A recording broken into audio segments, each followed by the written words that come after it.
Okay, I'm going to call the meeting to order at 6 p.m. Please rise for the pledge of allegiance.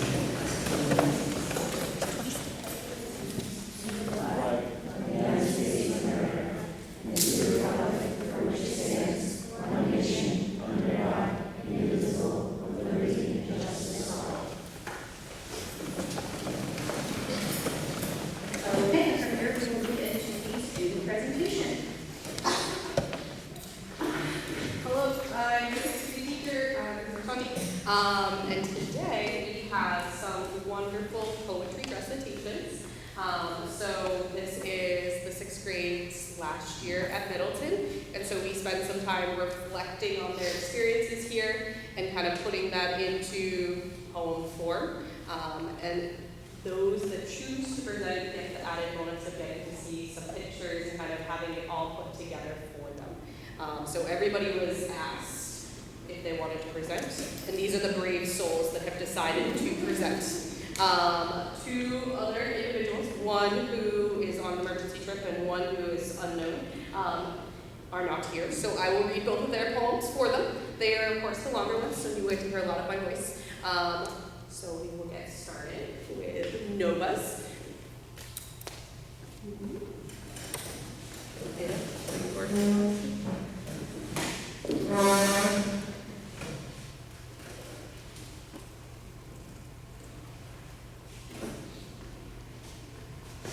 And we'll hit the lights because it is a lot easier to see.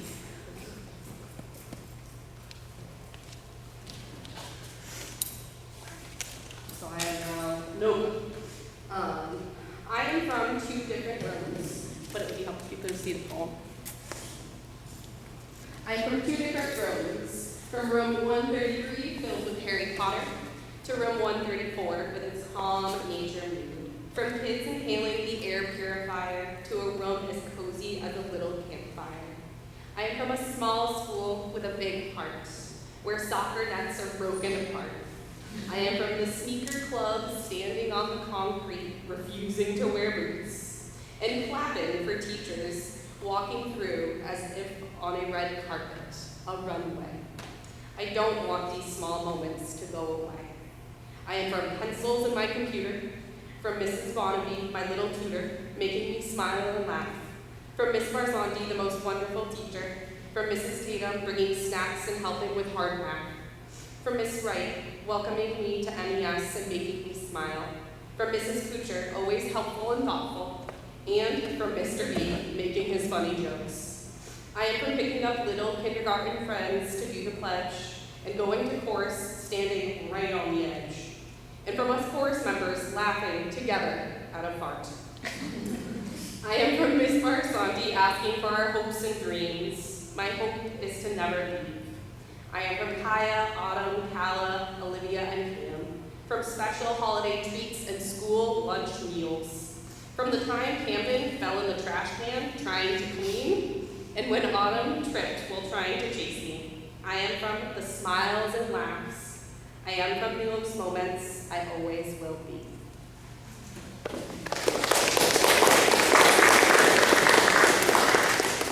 And up next, we have Ollie. Do you want to hold the microphone? Do you want to hold this word up? Sure. Just so they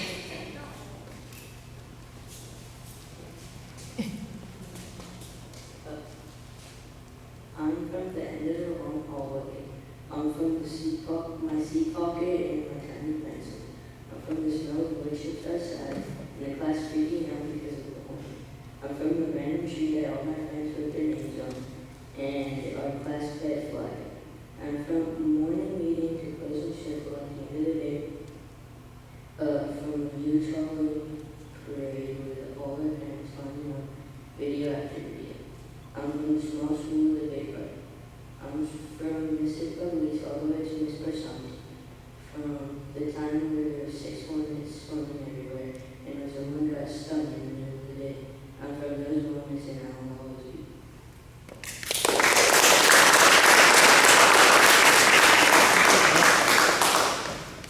So we have Jack.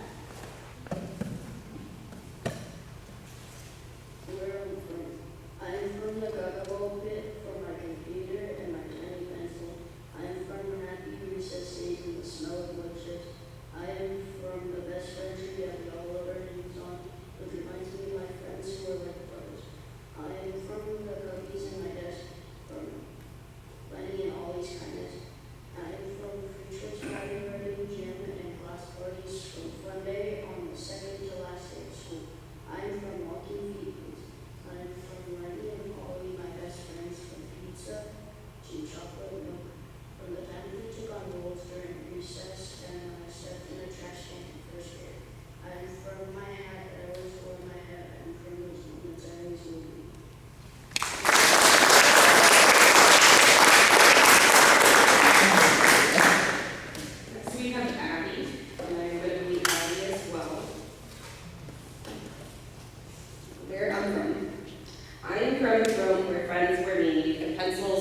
children.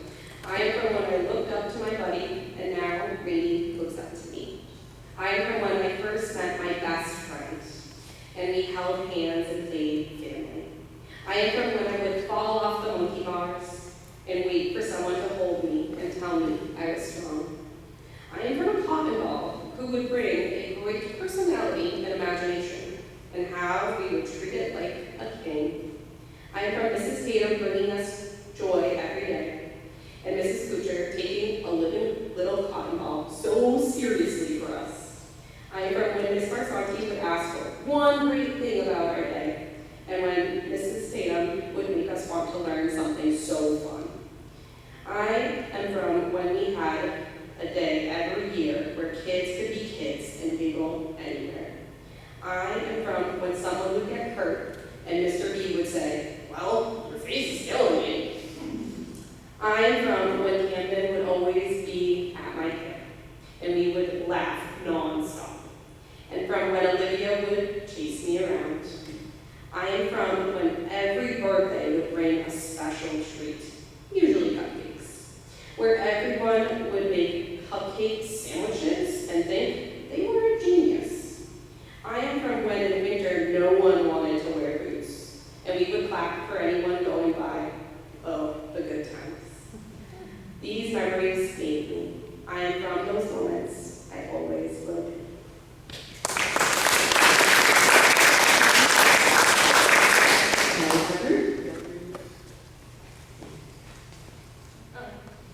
Where I'm from, Bible. I'm from the last content. From my math book, my pencil, and Miss Basanti popsicle sticks home.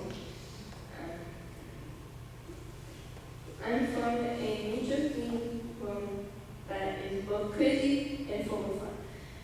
From the water bottles that fall off the desk and the smell of plants. I'm from the swing set near the trees that helped us solve. I'm from taking an eternity to get a snack from your backpack. From my friends and my teachers who helped me with math. I'm from morning meeting games, chaotic recesses, and warming every day. From the talent show in Fortnite. I'm from my be your best self. I'm from my best friends Hazel and Caleb, from sandwiches and birthday cupcakes. From the time we went to the art museum and when I discovered I love to read. I'm from my favorite pencil that I had since 4th grade. I'm from those moments I will always be.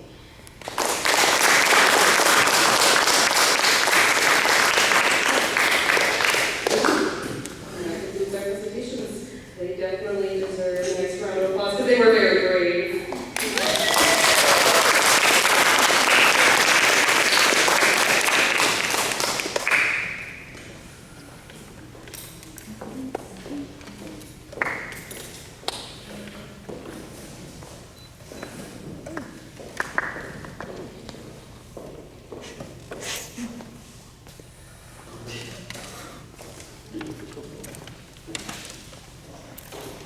Great job, guys. That is super great. It's not easy to stand in front of everyone. Okay, we will move into public input. 15 minutes, 3 minutes for individuals, and we'll get responses, students, questions.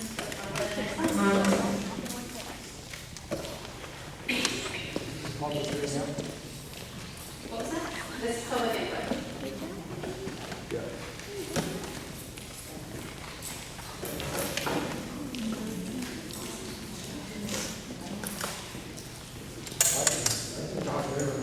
It's requested from everyone that we use a microphone.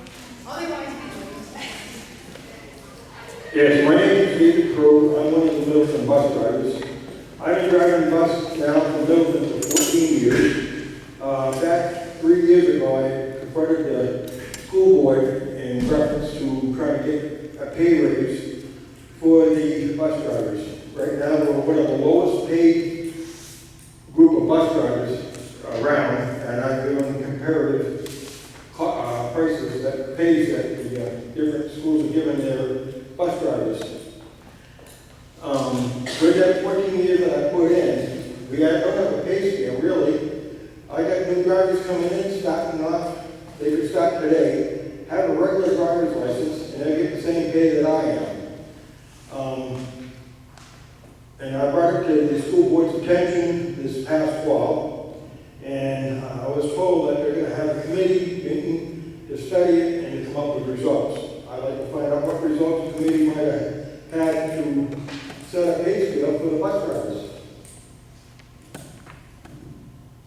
So public response, we give you your response next month. So I think you came last month and asked questions, so I have responses to the questions you asked last month after we're done with public input. All right, I was here at the last school board meeting and asked the same question. Correct, so when you ask your question, we respond the next month. So the next agenda is the responses from public input questions from last month. So when will you let me come back to this? So we'll finish up the public input now, and then the next thing on the agenda is I'm going to read the responses to the questions that were asked last month. So whatever you asked last month will be answered in the next section of the meeting. All right. So I should get a response today? Mm-hmm. Okay. Want me to leave it up here? Yeah, that's fine.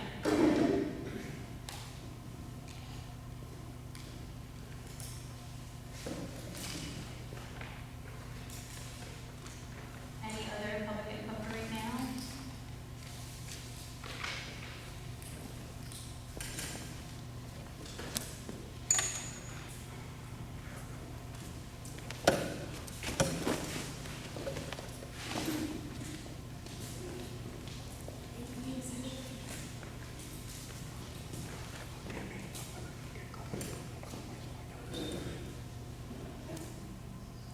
Last call for public input for this time. This time. Okay, we'll add extra time to the end of the meeting if there's additional questions. And then moving into the responses for the public input questions, I was not here last month, so I'm just going to read them. The responses that were given by the school, the SAU office, most of the questions were answered by them. Why are there not two board members on the finance committee? A board member resigned at the April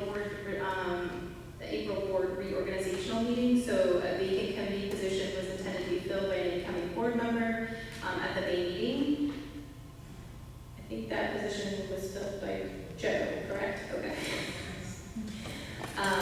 What are the results from the committee meeting? Rebecca Eastman, Darrow offered to have to discuss bus driver pay increases. The school board meeting, the school board proposed and approved a new wage scale at the December 10th, 2025 meeting. After the budget was voted through, there have been multiple meetings since then that there wasn't anything other than contractual obligations where pay raises were actually approved due to the financial limitations of the budget. So that is the answer for that, and we can touch base later if you have more questions. When the meeting occurred in December, it was voted by the board to not include that as a separate increase. So it was to be put into just the regular budget, so that there's not enough money in the budget to move forward with that at this time. Where is the business administrator, Kathy O'Leans? Kathy O'Leans has resigned.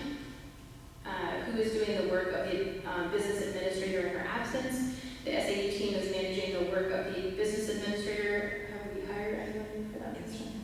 Do we have her? Her name's Adriana Combs. She started July 1st. Thank you. Will financial questions be answered in the absence of the business administrator? The process of answering questions will remain the same. Have any special education bills been paid or other special education bills to be signed? Yes, the process for special education payables remains the same. Is the treasurer's electronic signature on file? No. And is the practice of not interacting with public during these meetings directive of the SAU? I don't no, is the response we had. I think you guys may be responding to the questions, and no, it was given as a recommendation by legal of the School Board Association. And that is it for the comments from last month. Agenda review. Does anyone need to add anything to our agenda? Okay, non-public for personnel. Okay, so at the end of the meeting, we move into non-public for personnel. Acceptance of meetings from May 13th. I'm going to assume that over here. Have you guys had a chance to review them? Any concerns? I'll make a motion to approve them. Sorry, I'll make a motion to approve them. I'll second the motion. So Sam is seconding. All in favor? Sorry. Just you good with the meeting minutes from last meeting? Yes. Well, I wasn't here, so I can test. yeah, I was gonna say, you think it's more into it, so. Okay, got it. So is that an abstention? Joe abstained and I abstained, correct? You abstained from, because you weren't here. Yes. You weren't here, so. No worries. Okay, moving into the superintendent's report. Thank you. I will turn it over to Ivy for the elementary school update. Thank you, and I just wanted to start off by saying thank you all for allowing me to serve as the principal of Middleton Elementary School this year. It has been an honor to work with such incredible students, dedicated teachers and staff, and families that want to work together. During this year, we achieved some really incredible things. This will be the first of the community's hearing of it, and it is preliminary, but it appears that our staff scores have increased, I think pretty substantially, so I'm excited to say that for students in a variety of grade levels. I want to highlight the SAFE grant that we received this year. In the last week, our upgraded walkies came in, and they're already making a difference in terms of security and communication in the building, and we upgraded our camera systems over April vacation. We are still working on some outdoor plans for the bollards, but the work for the SAFE grant is nearly complete. I wanted to highlight this year that we had some really incredible new hires in Gary, Jesse Sanchez, Nate Ham, Courtney Richings, as well as some wonderful substitute teachers, and I'm really hoping I didn't leave anybody off that list.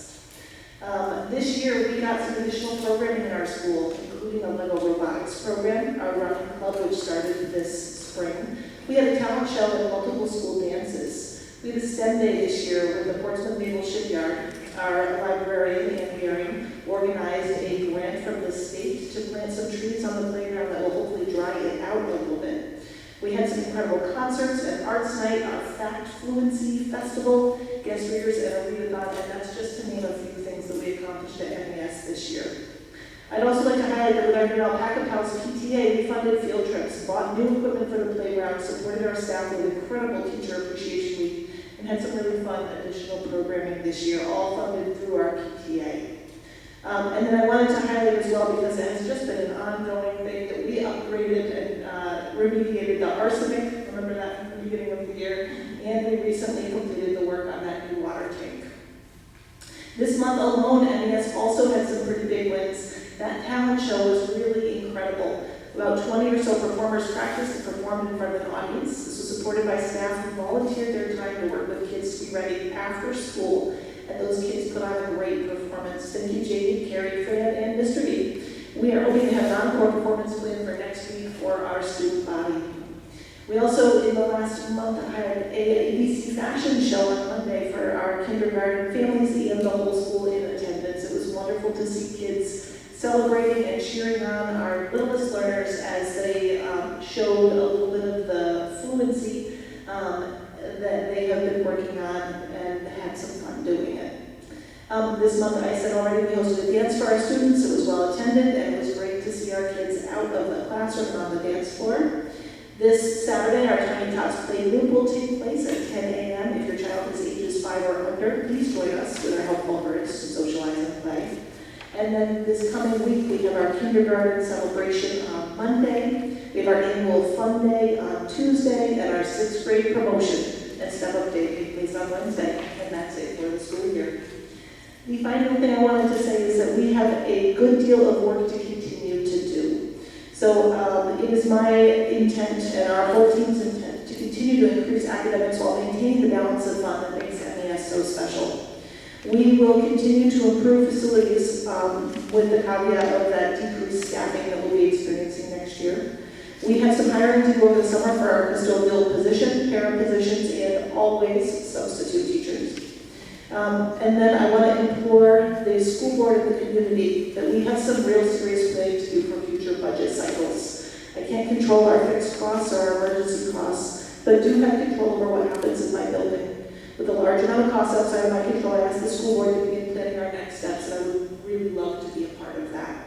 And then also I wanted to just mention is considering long-term enrollment changes or possible demographic changes that are happening in Middleton and really pushing that conversation to the forefront so we can have a plan if things continue to change for us. Overall, it's been a really wonderful year, and I'm just so thankful to be part of this team and thankful to work with such a collaborative group of people, so thank you all. Thank you very much. Any questions? What is SAS for your scores? That's our state standardized assessment system.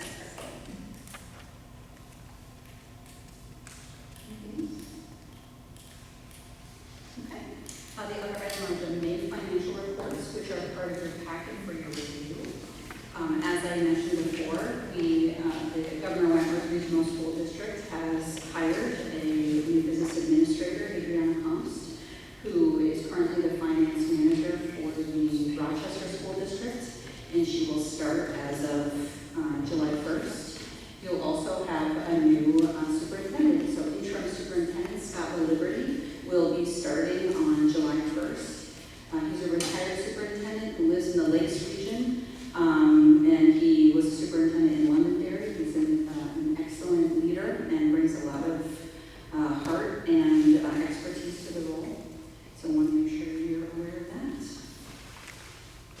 If you have any questions about financials, you're welcome to ask now or send me at any time, and I can get those answered for you.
So we withdrew money out of the trust. So this is, the trust money is already put into the budget, I'm guessing.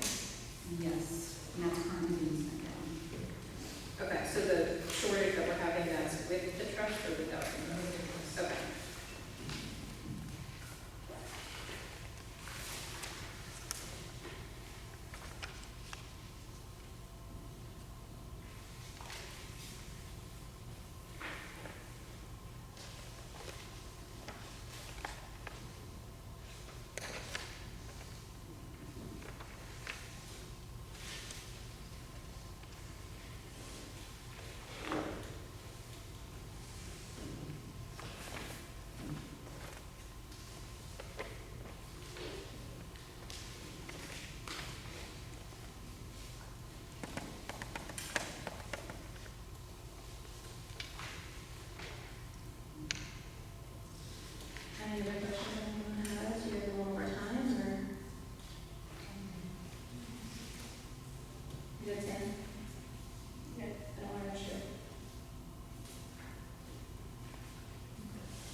handing this microphone over to you.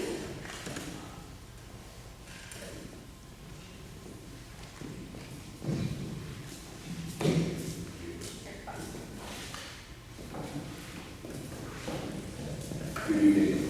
Thank you to the Middleton School Board for inviting me to some familiar faces across the table. My name is Barry Christina. Excuse me, the Executive Director of the Middleton School Boards Association. Want to thank you for the invitation to do some roles and responsibilities training, speaking with Superintendent Eric Callahan. I understand we've got a few new school board members, if I'm not mistaken. I know there's one, if we're doing two. Can I make you before me? I apologize for not sure. Recognizing you. Before we start, everybody, I believe you guys had a handout. I sent that off to Caroline maybe a week or so ago. So we've got some return people. One person I know I did this. Was it just a year or so ago? I think I came up and did a training for the board. Before I get started, could I just have a quick sense as to how much time I have? I see you have a pretty full agenda. I just want to have an idea because that would kind of help me guide myself as to how quickly I move along and what I spend a lot of time on, what I don't spend a lot of time on. How much time do you feel you need to cover? I mean, I can do this in a half hour. I can do this in 2 hours. Leaning more towards like the half hour. I can absolutely. That's fine. That's completely fine. Typically it's about an hour.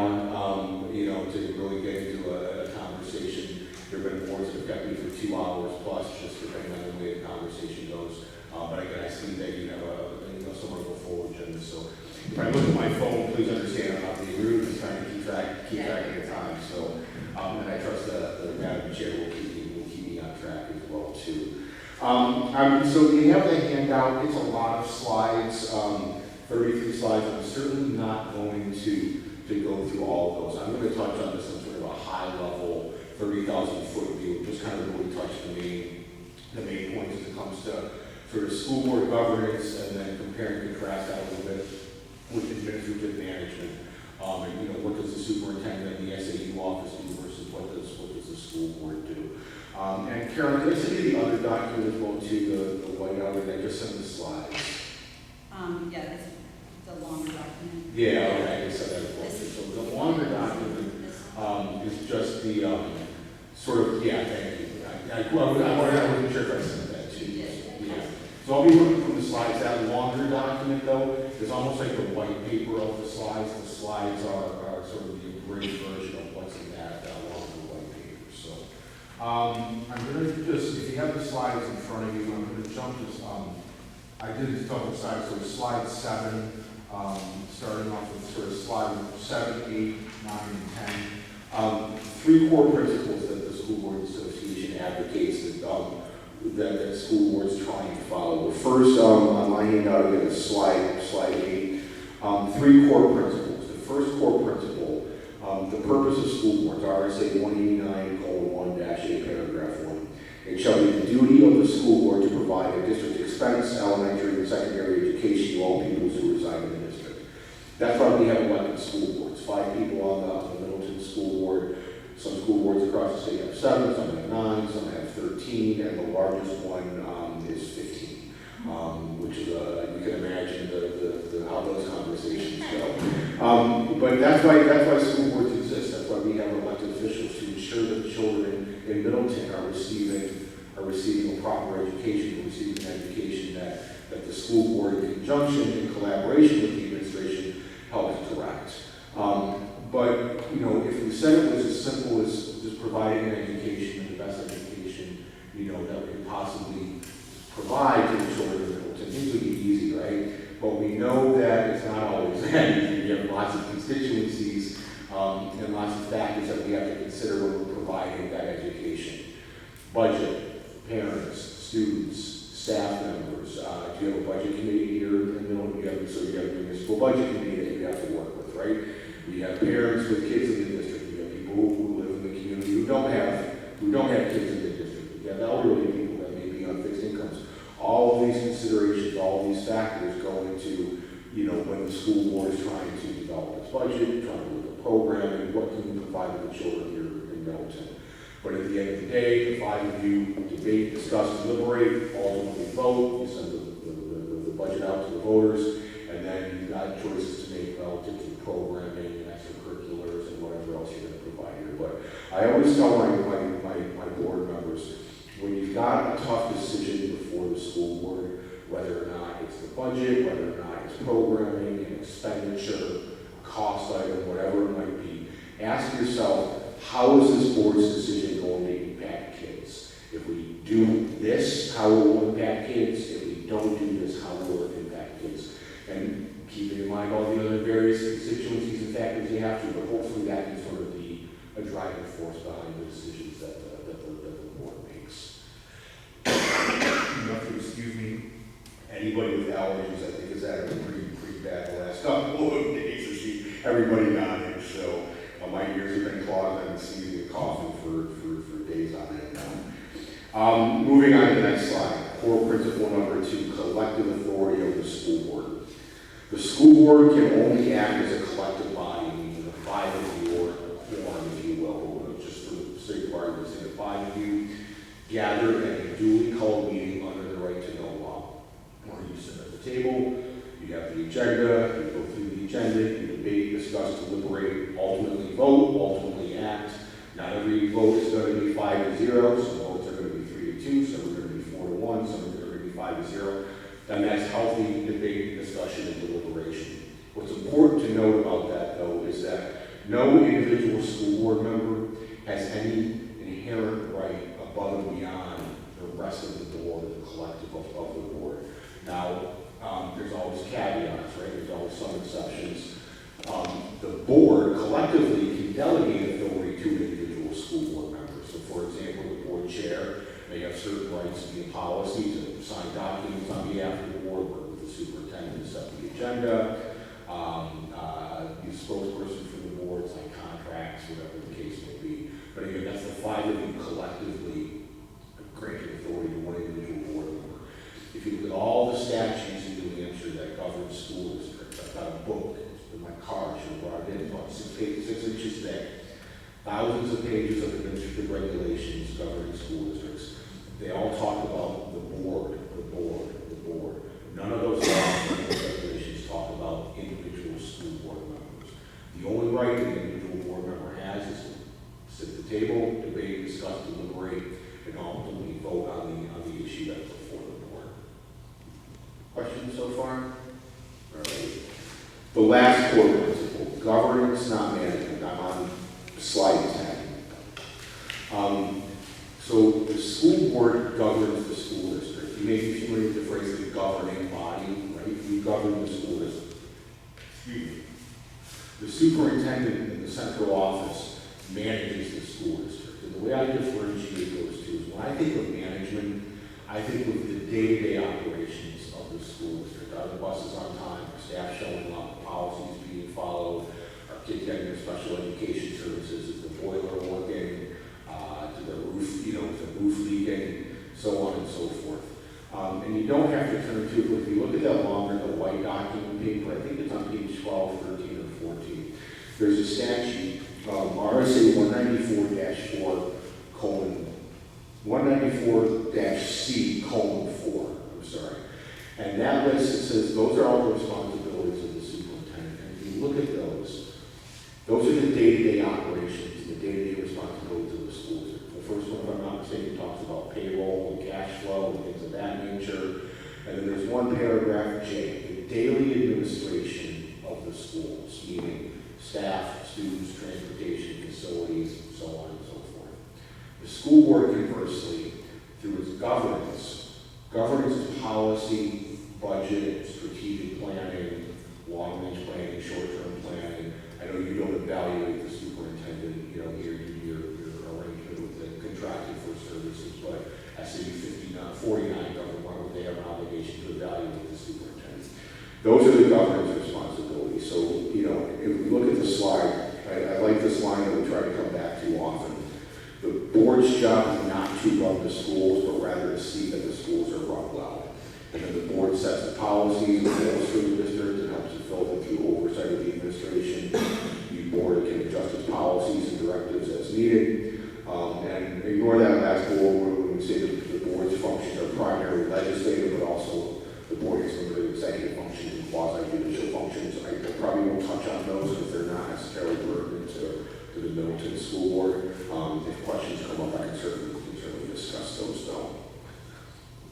Like for example, I'm on slide 12. This is about hiring and evaluating the superintendent. I'm not going to spend a lot of time on that just because that's not the Middleton School Board is not evaluating the superintendent they contract for services with.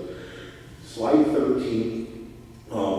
This is a sort of a little cheat sheet for school board members, and I've also found that it can come in handy for members of the public as well too, who don't necessarily understand sort of what the board's role may be with a particular topic, question, issue that they have. You know, you're elected officials now, right? And as soon as you got elected to the school board, you probably became everybody's best friend in town, right? So you're at, well, best friend or worse enemy, I should say. But anyway, you can't go to Market Basket or Hannaford these days and to get a half-gallon milk after work without people coming up to you and asking you about school business, right? You're at the Little League game, parents are coming up to you asking about the budget, asking about this, asking about that teacher, whatever the case may be. So this is sort of a little cheat sheet. On the left-hand side, we've got the sort of the topic, if you will, policy, decision-making, board meetings, budget, curriculum instruction, so on and so forth. And then a column that lists the school board's responsibilities and a column that lists the superintendent's responsibilities. In the larger handout, there's a full page of this chart. So I got it like 6 point font here. I apologize, it's a little hard to read. But in the larger document, there's a full page of it. Some boards would encourage them get that laminated and keep it in your board packet or whatnot, or provide it to parents if they're not. Yeah, great. Yeah, put it up. Feel free. If you need a single page copy of it, let me know. That would be great. Yeah. Remind Caroline if you don't mind reminding me. I'll get that to you in a single page PDF. Thank you. Absolutely. All right. Slide 14. School board's legislative functions. Governance and policy. And what I should have said the question as we're moving along is pertinent to that slide. By all means, stop and ask the question. If it's not pertinent to that slide, I'll certainly have time for Q&A at the board's discretion when we're done. Slides 14 and 15, policy through policy, the governance through policy and policy decisions. NHSBA advocates that by and large, aside from your budget and financial responsibilities, policy is where the board really exercises its authority, control, and jurisdiction, and governance responsibilities over the school district. You see your policy manual, it's probably 3 inches thick, you've probably got 150, 200 policies in there, if I'm not mistaken. I didn't look at the agenda that closely, but most school boards have policy work on every agenda. You're either reviewing the policy, or adopting the policy, or discussing the policy, or sending it back to a policy committee, or asking the superintendent, or whoever it might be for guidance relative to a policy. Why is policy so important? Well, first, it sets the expectations for everybody in your school community. And when I say everybody in your school community, that's really everybody in Middleton. Right? When we talk about policy and policy might impact, initially we sort of think of what? The people that are in the building 7 hours a day, staff and students, right? But we also have policies in section C that govern administration. We have policies about facilities. We have policies about visitors to the school, right? You have to check in at the front desk, you have to sign in, you might get a name tag, you might have to make an appointment. I've been in some SAU offices where they stamp my driver's license. So it says Bear Christina entered the facility at 9:02 a.m. on Wednesday morning. You might have to be escorted across the building, so we just don't have people randomly walking down the halls. Do you rent this facility to like the youth rec league or anything like that? Do you have basketball here on Saturday mornings during the winter or anything like that? We have policy for it, we have not. But you don't have, but you got a policy though, but. It's there. You're right. But the board can create policies as it, but anyway, my point being is that most boards will have a policy about renting space out to either the town rec league, or the garden club, or the Bible club, or the Boy Scouts, or whatever the case may be. So that's why I say when policy impacts not just, why policy is so important. It's impacting everybody within your school community. And it's also, as I mentioned, it sets expectations for staff and students. It enables continuity by establishing a consistent framework through which the superintendent manages the district. The other thing too that, why policy is so important, it takes some of the heat off of you as an individual board members, where it doesn't look like the board chair is just making it up. For example, you referenced during the public comment earlier, why isn't there sort of give and take or back and forth right now? Because you have a policy that dictates that. It's not you as the board chair saying, we're not answering your questions. We have a policy that's establishing the protocols and the guidelines and the process by which the board is going to entertain public comment, complaints from parents, concerns about the administration, concerns about the potholes in the parking lot, the splinters, rusty nails on the playground. We have policies that address all of these sorts of things. Questions? All right. I'm going to skip slide 16, slide 17. I'm sorry, I keep coming in and out of what we do. Slide 17. We talked a little bit about this earlier. A second core responsibility of the school board is to establish the budget and provide financial oversight and as-needed redirection of resources. Now, when we say the school board establishes the budget, that's actually not accurate. As you mentioned, you have a budget committee, their proposed budget goes out to the voters, and ultimately it's the voters that establish the budget at your annual meeting or deliver session or whatever you may have here in Middleton. But even though the board, puts together the budget, works with the BudCom, it's not like your budget responsibilities end after your annual meeting or after the voters vote on it. You had a financial report that you reviewed 20 minutes ago, right? So I imagine every month you're getting financial information, financial reviews. There may be times when the board may need to reallocate resources. You had a heavy winter, and you budgeted to plow the parking lot 10 times, but you had to plow it 20 times, right? You have a special education student either move in or move out of the district, so that may impact your budget line item one way or the other. You should be getting financial reports. Do you do an annual audit, of your finances? Thank goodness. In response to some of the financial challenges that at least one of our school districts has had here in New Hampshire this year, the legislature, has passed a handful of laws this year, basically putting the school board responsible for some more financial oversight, some more reports that are going to need to be done. Audit's going to be required by law. I think it's going to have to be reviewed and formally accepted by the school board. A couple other things that we're still working through with NHSBA, through the legislation and preparing our final legislative summary, legislative report. Regular monthly annual reviews, an annual audit, requests for information. To the extent that you can, you stay on top of the budget. If something doesn't seem right to you at your monthly meeting or whenever you get reports, ask the question. Right? We want to make sure that at the end of the year everything's coming out straight, and every dime is accounted for. We don't want to run into some of the other challenges that some of the other school districts in New Hampshire have been facing this year. So, policy, budget, slide 18, goal setting and strategic planning. I call it strategic planning. There actually is a law, Department of Education Law 303.01G, imposes a duty upon school boards to, quote, develop long-range plans and identify measurable and attainable short-term objectives. Does the board do goal setting and strategic planning, or has it in the past? No, not really. I recommend that you try and start to get on a habit of doing that. Some boards will do it during a regular meeting. Other boards will have what I'll call, for lack of a better phrase, a retreat, if you will. They might get together on a Saturday morning, kind of after school is over, or once in the summer give up. There's only so many of them over the course of the year. You've got ball games and Little League and family vacations and you know, and trips to Canopy and things of that nature. But, you know, and when we talk about school board goals, and they don't have to be extensive, they don't have to be, you know, in depth.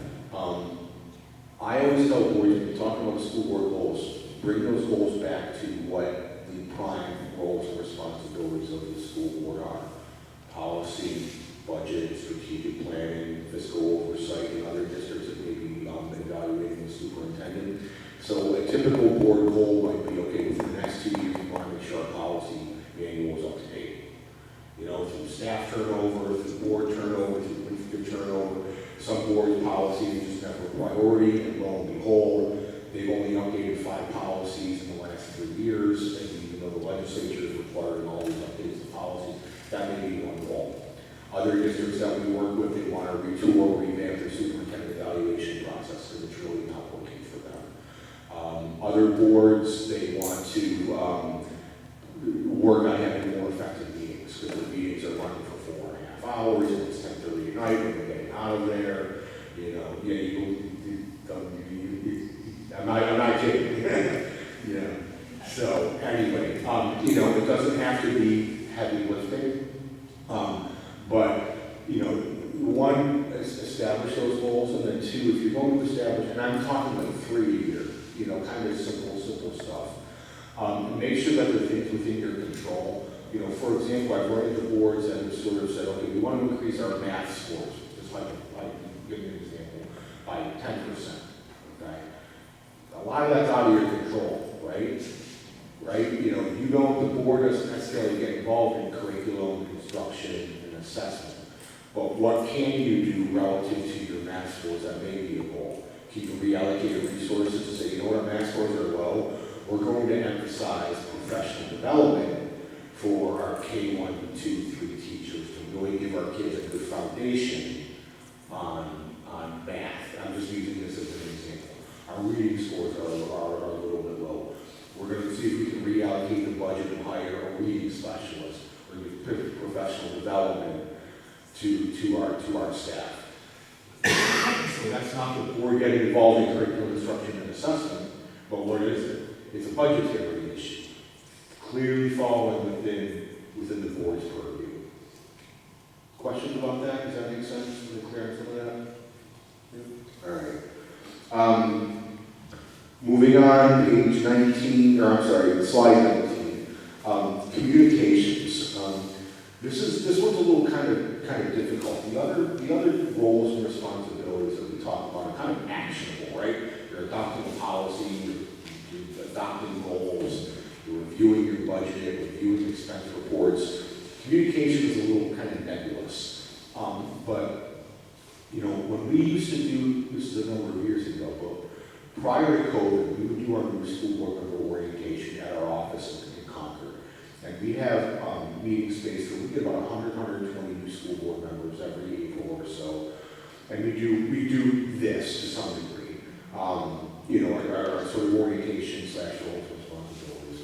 And I look out our room, 100 people, and, you know, you can kind of pick out who the parents are, right, just by their age and whatnot. So I'd say, you know, how many of you ran for school board because you had got kids in the school? No kidding, 2/3, 3/4 of the hands would go up, right? Not surprising at all. And then I purposely call on somebody and say, okay, you didn't raise your hand, you don't have kids in the school board, why did you run for school board? And the second most common reason after having kids in school, was I wanted better communication from my school board. I wanted more communication from my school board. I never felt like I knew what was going on with the school board. And that can come a couple different ways. My first reaction always wanted to be, well, do you go to the meetings? I got to really way you can keep up with what's going on with the school board. But regardless of that, you know, perception is reality in some of these things. So, you know, I don't always know what it's in more communication or better communication. Well, okay, the board sends out one newsletter a month. You want 2 because that's more communication. So I don't always know necessarily what that meant, but we certainly found out during COVID, right, that there's an expectation, especially among parents, that we communicate things instantaneously almost, right? They want to know what's going on, if not minute by minute, hour by hour, day by day, certainly. Communication can take on different types of avenues. There's obviously crisis communication. Kid gets hurt at the playground, and why was he able to play at the elementary school? Or the roof caves in, or we had an issue with government with the roof collapsing, right? So, but there's also, I also say too, I can see them on the table. Everybody carries one of these around, right? It's easier to communicate with people today than it ever has been. Some boards use social media very well. I have still caution about that because it's manpower, it's man hours that have to be. If you're going to do social media, that's fine. We would recommend policy and procedures. Who has access to the site? Who has the password? What content is going to be posted? Are you going to block comments and responses? You have to be mindful about the FERPA notices. As parents that know I don't want pictures of my kids, so if it's the secretary, the admin assistant who's in charge of Facebook, make sure she knows that Johnny or Sally can't have their picture on the website or the social media. My point being is there's a lot of things you have to consider before you do that. Some boards, or administrators will tweet. Individual board members may have Facebook pages or social media pages. That's fine to some degree. There are some pitfalls that can come along with that. Be mindful of the banter and back and forth. Just saying, I'm not saying it's anybody here, but I've seen it too many times. If you're going to have your own personal social media relative to, Jane Doe for school board, try not to editorialize, be respectful of your other board members. I've seen people come home, those are idiots, don't know what they're doing, I've already against the budget, they're going to make us up all, they're stupid, they don't know what they're doing. I've seen it, right? But if you're going to use it for, hey, remind your parents, bake sale on Friday, hey, remind your permission slips in for the field trip. Congratulations to the soccer team for a big win, that kind of stuff, to keep the parents informed, some photos, and remember, reminder meeting on this, that, kind of thing, delivery session on such and such a day. No problem at all with that. Questions about communications? All right. Number 5. All right. Collective bargaining. On slide 20, I presume you have how many bargaining units here? Just the one. So I won't spend too much time on that. You've got to bargain every 2-3 years. I hope your teachers are under a contract right now. The last couple of slides, I'm going to go to slide 22, and then I'm going to wrap it up just in the interest of time. So this is when dealing with the public. Slide 22, practice tips. When receiving communication or complaints about staff members, about the principal, about the facilities, the rusty nails, or the potholes, is what. Another reason why policy comes back to being so important for the school board. You're going to get them, if you haven't already, you're going to get a complaint from a neighbor or a parent or a constituent about the second grade teacher or about the principal or about whatever the case may be, and they want you to fix it, right? You're the elected official, I want you to fix the problem. I want you to, you've got to be mindful that, as we talked about earlier, we didn't talk about it in great detail, personnel matters fall on the principal and the superintendent. The board has no authority over personnel matters. Collectively, as a matter of law, the statutes clearly put that within the purview of the administration.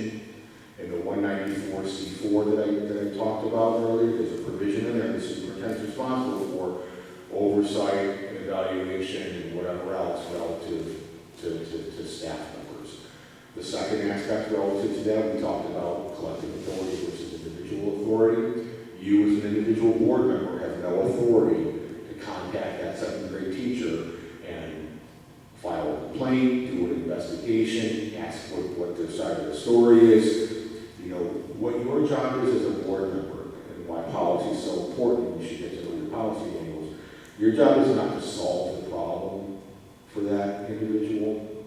Your job is to help lead them to the person that can help them with the issue. Is it a special education issue? I presume without knowing that there's a special ed director in the building, right? You direct it now as the SAU of that. Some buildings, some districts have building level, and I didn't know how it worked here. But anyway, special ed director, you know, if it's a complaint about the teacher, you tell them, you talk to the teacher about this, and you talk to the principal. You know, and again, the board doesn't have any authority to direct the special education director to do something, or to come in and ensure compliance with special education, make sure the kids receiving their services. That's an administrative function. Now, you know, in other districts, without the unique arrangement that you have here, you know, that would fall under the board's evaluation of the superintendent, because if you get a complaint, here's the example I gave you. You get a complaint from a parent about a second grade teacher, okay? You refer them to the policy, you call the superintendent, say to the principal, you say, hey, Mrs. Smith, second grade teacher, is upset about something, I told her to give you a call. Perfect, that lays one of these things. How are you going to know if that issue was addressed, or if that parent got a phone call back? Well, because the parent didn't get a phone call back, they're going to call you again in 3 days, and say, you told me the principal was going to call me, and the superintendent was going to call me. I haven't heard from anybody. Scenario number 2. On Monday, you get a call about the second grade teacher. You pass it on to the administration. Wednesday, you get a call from a different parent about the same second grade teacher. You pass it on to the administration. A week goes by, you've received 6 phone calls from 6 different parents about the same second grade teacher. You know something is going on in that classroom. And you say to the superintendent or principal, I don't know what's going on in that classroom, but obviously something is going on, whatever it is that needs to be rectified, because I've heard from 5 different parents all the same classroom in the last 5 days. So that's one of the reasons why policy is so important. And helping, and to some degree, as we talked about with that chart, it's educating the public. You're the elected official. Your name is on the website, right? They know you, they've gone to school with them, your kids are friends, you're on the Little League team together, you're on the PTA together, right? They're going to call you because they think that you're there to help answer or resolve their issue. Again, your job is to help them find and navigate the path to the people that can. It's not in here in the slides per se. It's in the longer paper where there's some other, you know, and the next slide, slide 23, I'm not going to go through it just in the interest of time. It talks about sort of hiring, supervision, and discipline of employees and other personnel. You know, again, primarily, the evaluation is primarily an administrative function, and the board can either, you know, accept the superintendent's recommendation. If we get to a non-renewal issue, I'm not going to get into that. That's a longer conversation. That's about 30 minutes. Is there anything else the board wants me to cover, or are there any other questions about anything else that I didn't cover? My time is your time. So.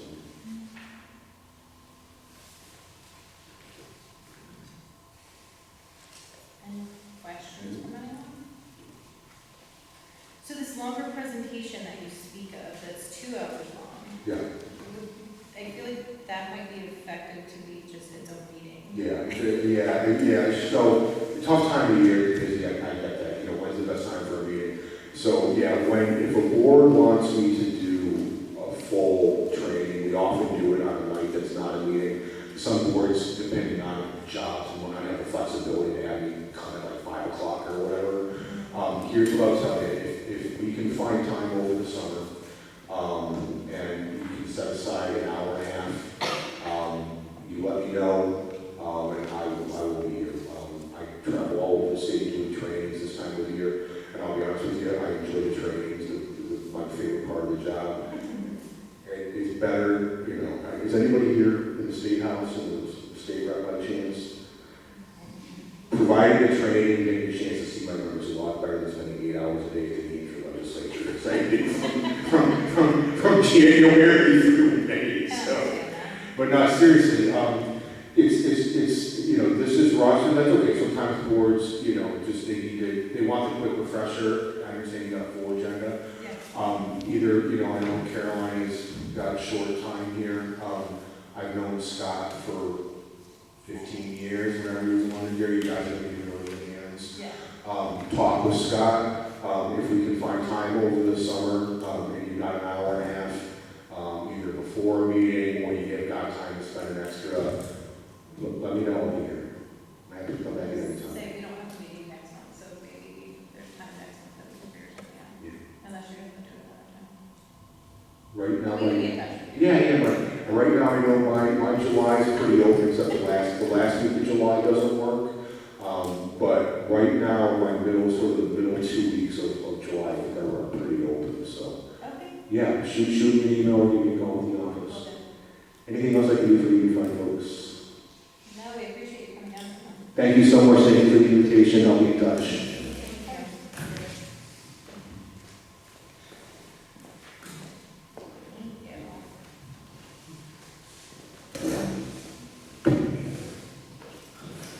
Okay, moving on to the discussion about the Champion Child Care Program that we have been talking about for the last couple months.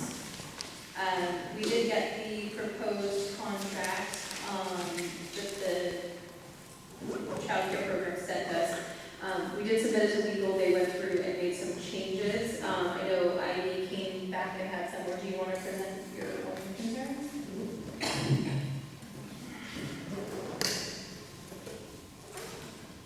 Thank you. So I did get a chance to also look over the contract from the school perspective. And I broke my concerns down into a worries category and a things that need to be revised or changed to work effectively at MES category. So for worries, when I look at the contract, does everybody have a copy of it? We don't, it's in color, so I can't copy it. I have a copy. I have two down. This has got all my notes all over it though, so. Okay, well, yeah, we'll get it. I couldn't forward it from my phone, it wouldn't allow me to attach it. Do you want me to just print some for everybody? Would that be helpful? Is it in color? Does it show in black and white with the attorney's I feedback? could not see any attorney's feedback. Okay, so that's my concern, I want them to have the attorney's feedback. Okay, I don't have that. Yeah. I haven't seen that either.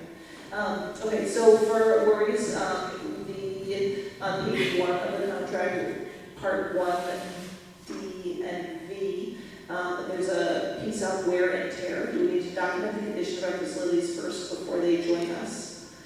I have a worry on page 1, section 2A and V for school responsibilities. How do I know if we can meet the applicable licensing requirements for our playground? I'm pretty sure that the gymnasium will meet those requirements, but our playground does have some challenges. For a worry for school responsibilities, page 2, section 2A, VII, we are planning for their cleaning and refuse. I'm worried due to the times in this contract, we will not have enough time in the schedule to clean before and after students use the space due to our reduced schedule and the custodial position. I put my thoughts about that in the next section so that I can make suggestions for that schedule.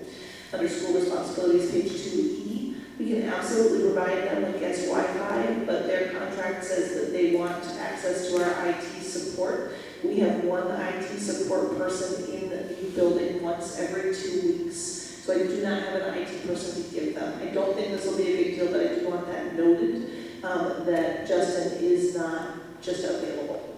Primex is our insurance provider. Have they reviewed this yet? So that was my last worry. Things that need to be revised or changed. The primary one is the hours of operation. I suspect that they were just kind of winging it and making their best guess.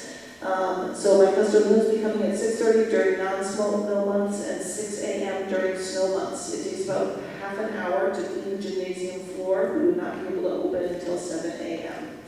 This could run until 8:30, which is when school is open to all students. Those times do need to be revised.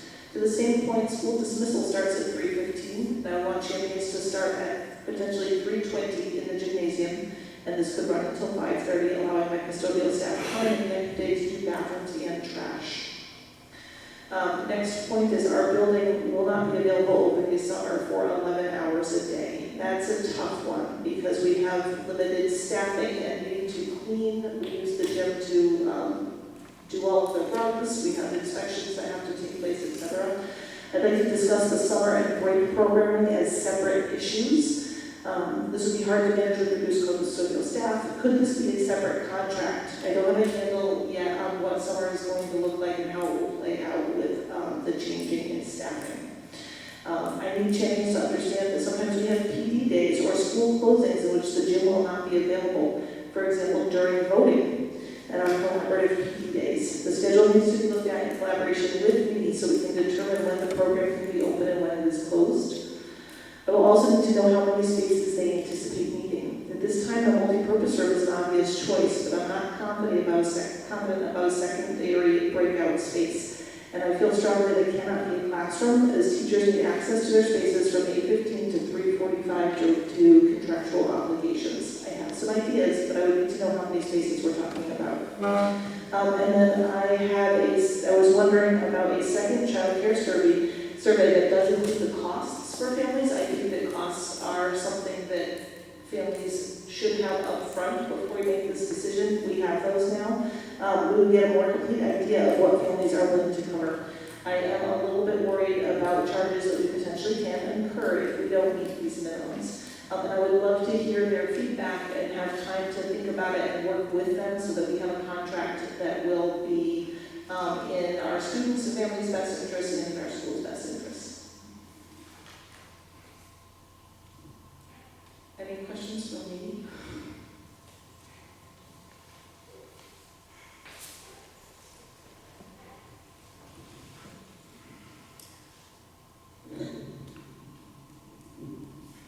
I think as far as the area, they told us in the presentation they need 2 areas, so it would be here and one other area for the guidelines. As far as the time, I think that's something that they had kind of let us know that they were just shooting a generic time, so we need to just go back to them with the times that would work for the school. As far as the building in this summer, and I mean, we're not going to have it for the summer program next year. We had talked about doing the school year break program and then the summer program after. I think that's just something that we need to go back to them for. They had let us know originally that it was a preliminary contract, so we haven't even rebutted to any of their things yet. So I think anything, and when they talked to us, they wanted to have a meeting. So I think that what we do is we can go back to them with the contract that was adjusted by the attorney if we so wish to move forward. And then with any of your concerns so that they can address them before we actually sign the contract. That sounds much better. Yeah, I mean, we're not signing this contract today. This is we're going to keep moving forward if the board so decides to keep moving forward with the plan to do this. I agree with you. I think that there's some things I know that the playground was one of your concerns. I would assume that, but I think we just have something written in. That's a loophole that says that, we can sign this contract, but if we come to terms on all the other things, that's one of the things. As if our playground is we're not fixing it. We don't have the ability or the finances to do that. We would just be asking to do that out of the contract. And I'm pretty sure that there was a clause in there that said if we cannot meet the terms of this agreement, but I would love to preliminarily know if that is going to be a problem. And it may not be at all. I just know that there's some areas in that playground I really would like to address. And I don't know if child care, because we've had a playground for 10 years, I don't know whether or not we still meet the standards. Would be a Primex inspection, so Primex, your liability property carrier, should review anything to do with contracts, especially if it's in this facility and that their attorneys should review it. They review contracts for anything using facilities, which we're happy to send to them.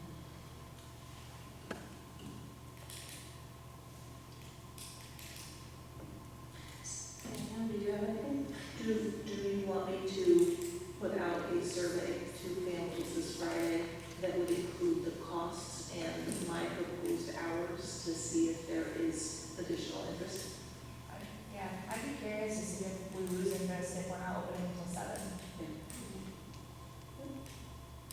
We can also propose to just not have the core program and just have that school program. And that may be the way to start it this year, is just not to have a core school program.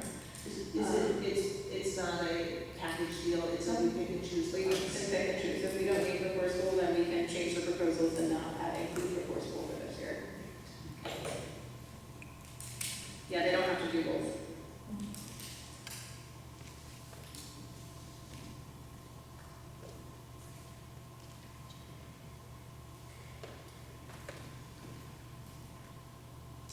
So I guess my question for you guys is, from what you're hearing, do you want to move forward with discussing this any further this year, or do you want to table it and be done with it? I think my concern is that the town needs it, the kids in the town need childcare, and there's nothing offered, but, yeah.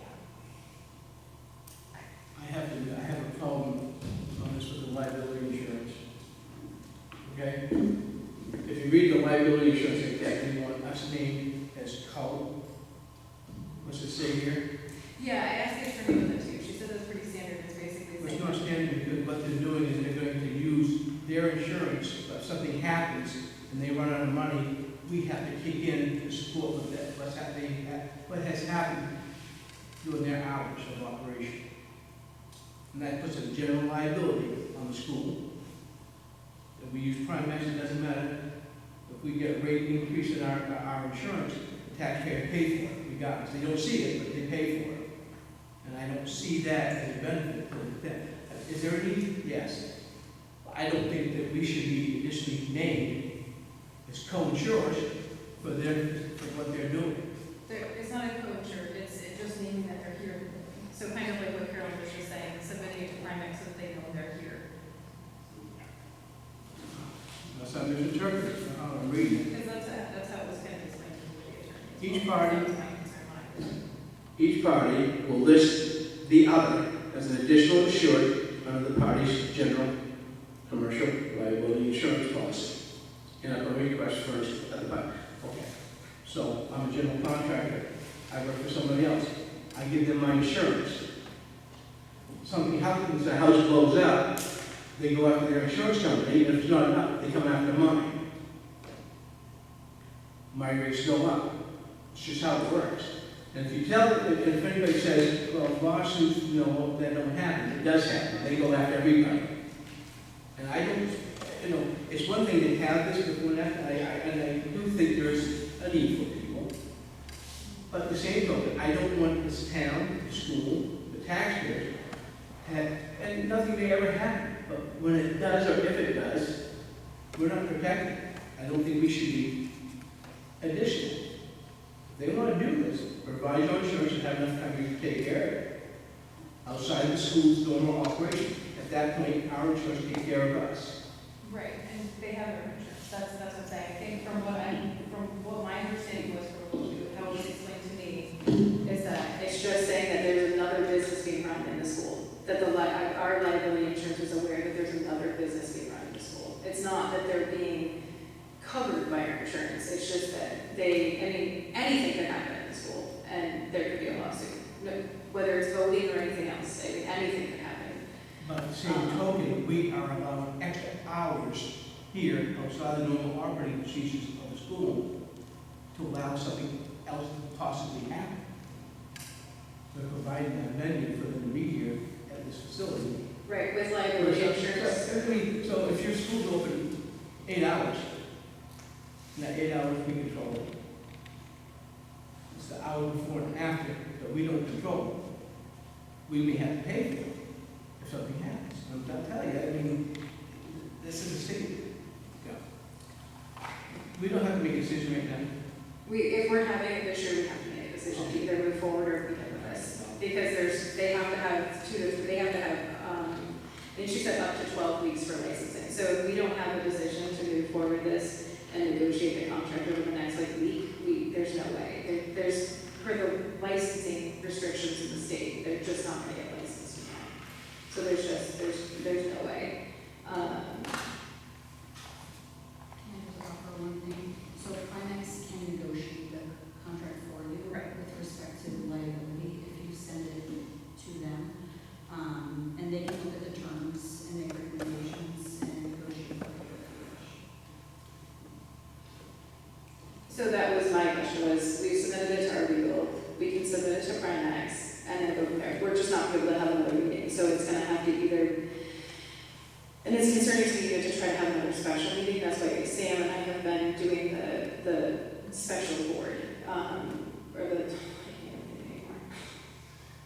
we were assigned to work on the childcare project. So it would be either allowing us to move forward with Primex and the attorneys and Ivy and the childcare program and coming to an agreement and acting on the board's behalf, or as that subcommittee, or not, and just being done with this.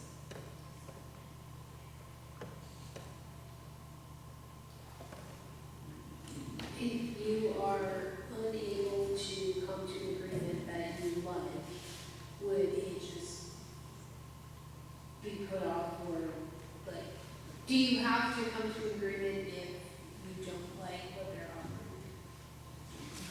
You mean, Sam and I go back with, after having Primex and everything, if we don't come to an agreement, we don't come to an agreement, then we're done. I mean, we're in the same position as Joe, like, I'm not gonna do anything to put this school at risk. So if Primex is telling me, you know, which is why I said the same, when I first looked at the contract, I was like, whoa, whoa, whoa. I submitted it to legal, they reviewed it and came back with their suggestions. So I think we can, if you guys are okay with it, take what legal has suggested, submit that to Primex, get a second set of eyes on it to see what they think. And then if they're feeling like they made their changes, the attorneys made their changes, then we can move forward and present it to their attorney to review and see if they're even interested in having any further conversation. Because we may make all these changes and they would go, never mind. If that, and with Ivy's concerns of changing the time, because I feel like somewhere in it says the exact time. So that was something they said anyway, we can change the times to be what we need to. So we can propose if we feel like before school is going to be too much this year, let's just not do before school. Or maybe we propose that we don't do the summer program, you know, we don't do the school break program for this year, and we just start with aftercare and let's see how that goes. But it will come out to just presenting back what works best for the district, and then whether they want to do it or not will be up to them.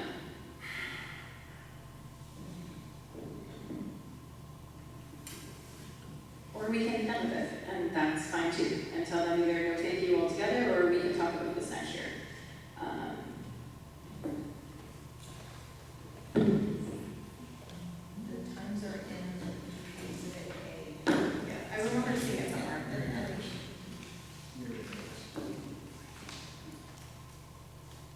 Hey, that makes me, how that really makes me nervous.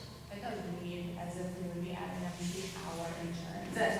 That's what I thought too, but I was told that that's not, it's just naming them as something with, and we can clarify it. If we're concerned with the way it's worded, we can have our attorney cross it out and say, named as running a business, or however they would word it. Well, there's no reason why their own insurance can't be the only thing, so we shouldn't have to name them on our insurance as insured under our policies, because that's the way it was written. Like, I know it's not school, but in municipalities, when you have like services vendors come on and do service on your property, they have to provide a certificate of insurance. They don't get added to the town's coverage, so I would think that it would be the same where they're technically a vendor coming in, providing service on our property, therefore their certificate of insurance should cover any insurance.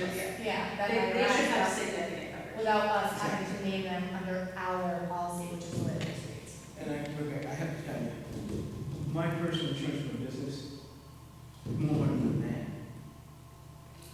If things happen, I'm up to $4 million per occurrence. $10 million overall. I mean, and then I'm just a small independent. I mean, that's just, it's very. We can go back and change it and say that we want to require they have a higher amount of insurance, and we want to say that we're not adding them to our policy, that we'll notify our policy that they're running a business, but we're not adding them to our policy because we don't want them to be covered in any manner with us having any liability. And that's totally fine. Again, this is the first draft of the contract, so we can adjust it however we feel comfortable and present it back to them and say, yay or nay. I would think too, submitting it to our insurance company, they might have a problem with that and be like, whoa. Again, I submitted to legal with the same thoughts as you. Legal was like, no, it's fine.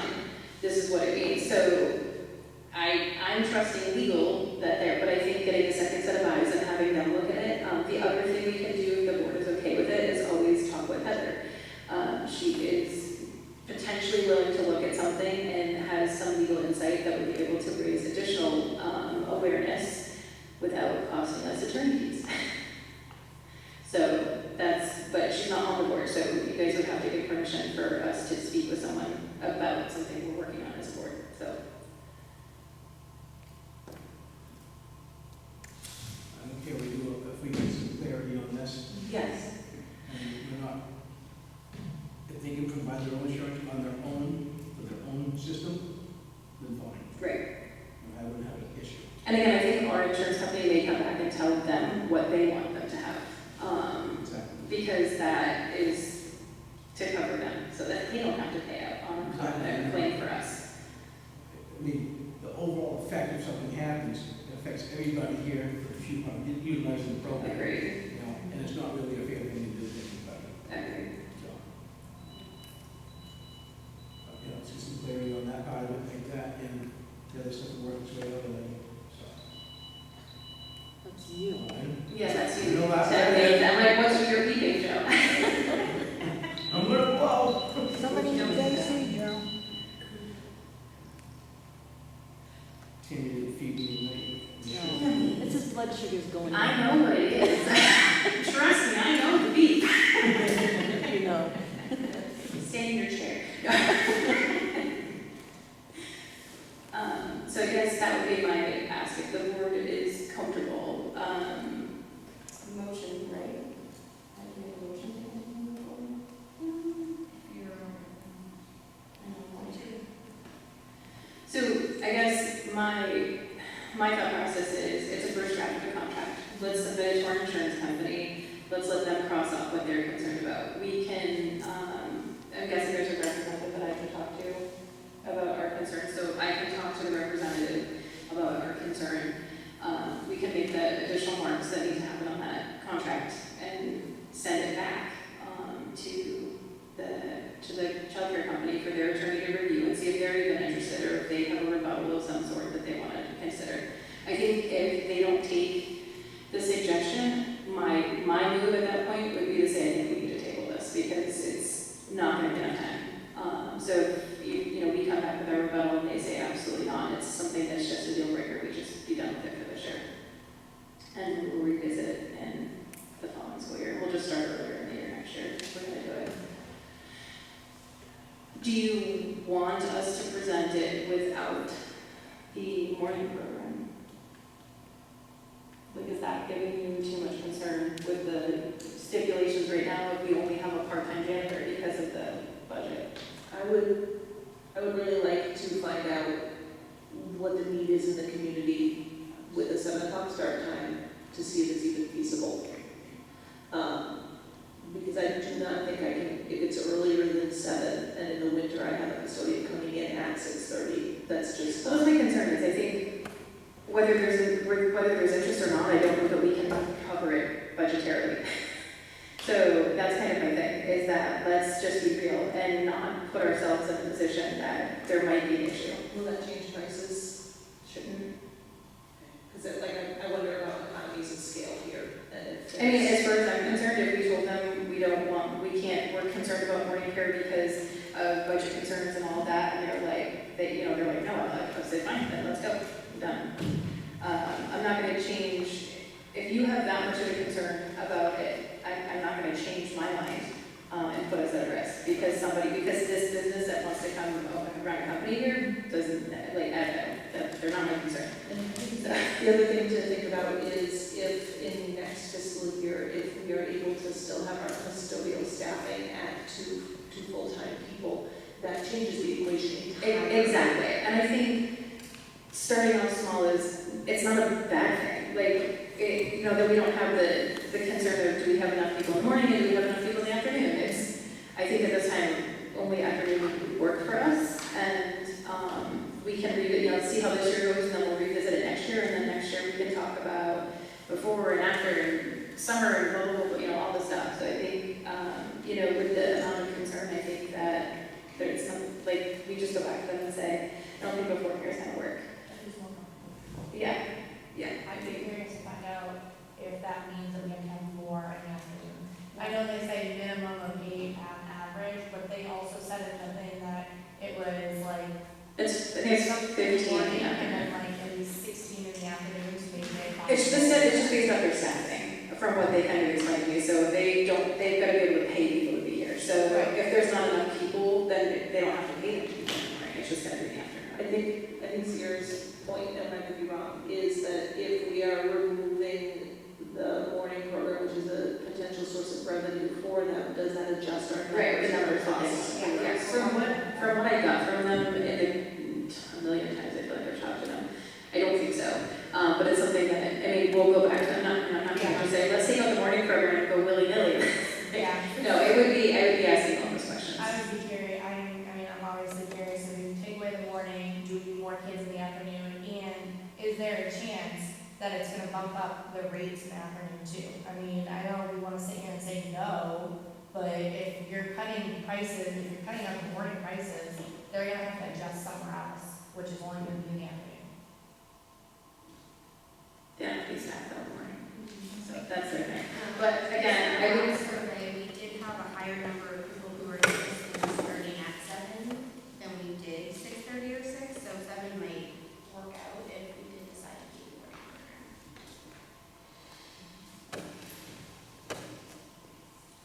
We find either way.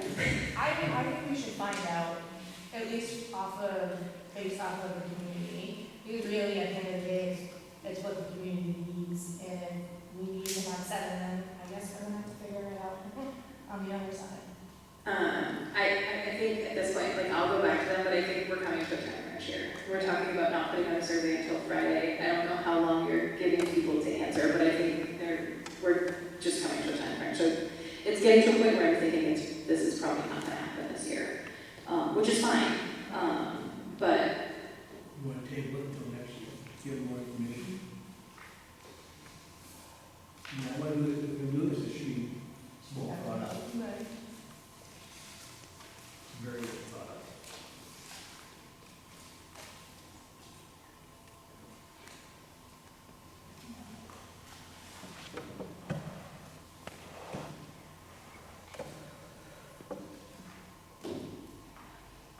I mean, I'm fine going to the table and presenting all of it to them and telling them, I mean, if you're comfortable opening at 7, you can, it doesn't matter to me. I want to make sure that you're comfortable and that we're not at risk. So I think we can present it, if you guys are okay, we'll present it to the insurance company and get their feedback on the contract. While we're doing that, I was gonna send out another survey to see where we're at. She can include that. This is all gonna be just gathering information at the same point. I think we just need to plan to have the ability to go back to them by next Friday, if we're gonna do this, because we need to be able to get the contract in front of them again, so that they can review it and then get back to us and say yes or no, whether they think it's gonna work for them.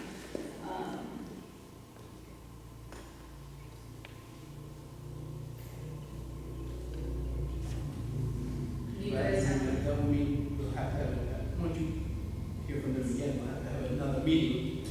so that's the thing, with the subcommittee, we don't have to have another meeting. We would be asking for me and Sam to, That's why it takes like that opportunity that we can do it if we have to. we have to provide so many days notice, so then we're providing more days. So I think that's the, Well, it would just mean that we're not starting on the first day of school, we have to push start date back to like October, or.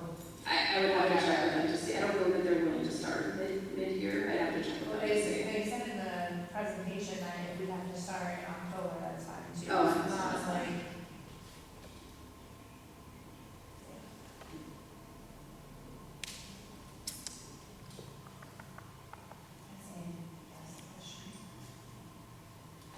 Like for about the, send it to Primex. Yeah, we'll send it to, if you guys want to send it to Primex, I agree with that. Like, we'll send it to Primex tomorrow.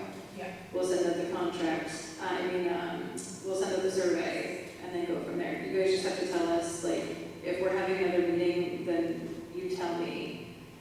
Maybe if you want to plan to have another meeting, pick a day now and say, we're going to meet again and hopefully we'll have everything pulled together. But I mean, we're talking about we're going to have to meet like in a week because there's no way that they're going to have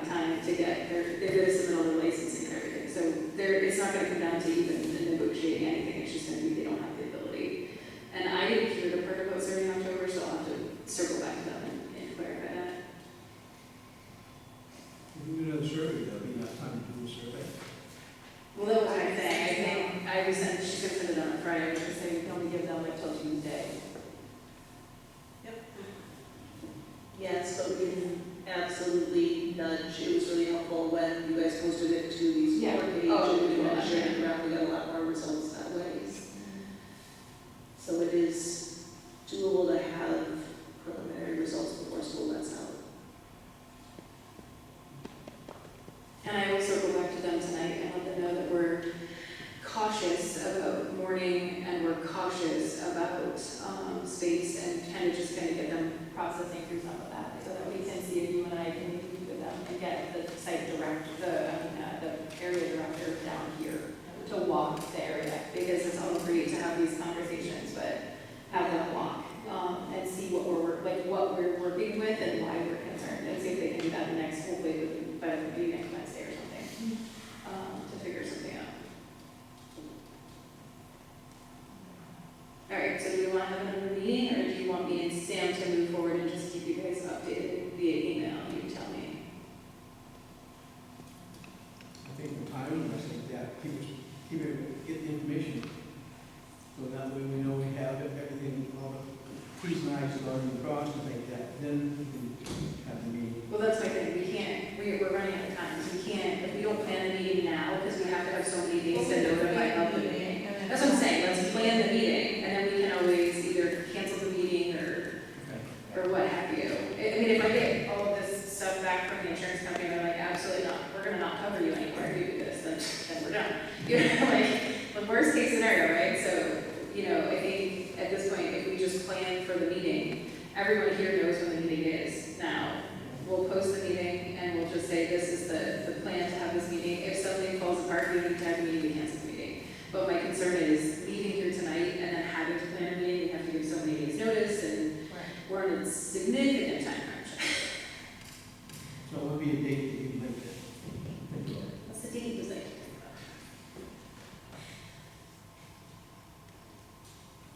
I know in certain weeks you can't be on Monday.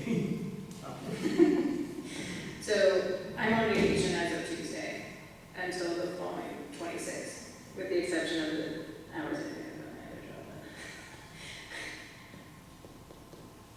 Is there a day that works?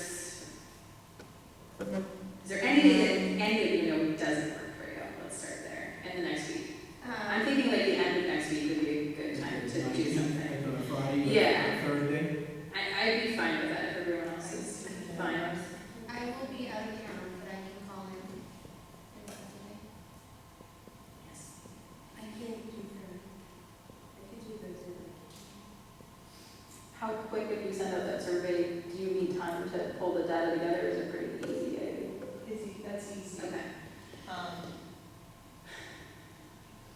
Okay, so we plan for Thursday.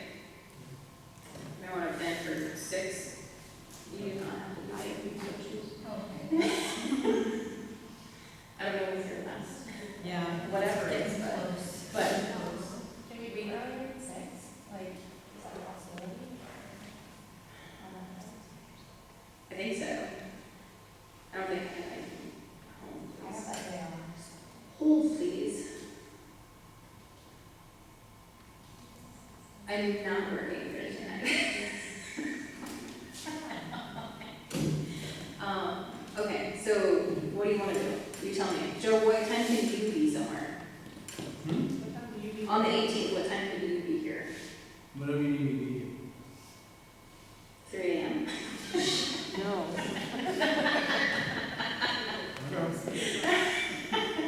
All right, so do you want to plan for like 4:30? What works for you? You say you're calling in, so you'll be available anytime. What time works for you? Any time doesn't work for you? No. Or the girls have anything, or? No, I'm good that whole day. Ivy, what works for you? Well, it is the day after students get out, but if we are doing it at 4, I can make that work. I do 4. I'm fine with 4.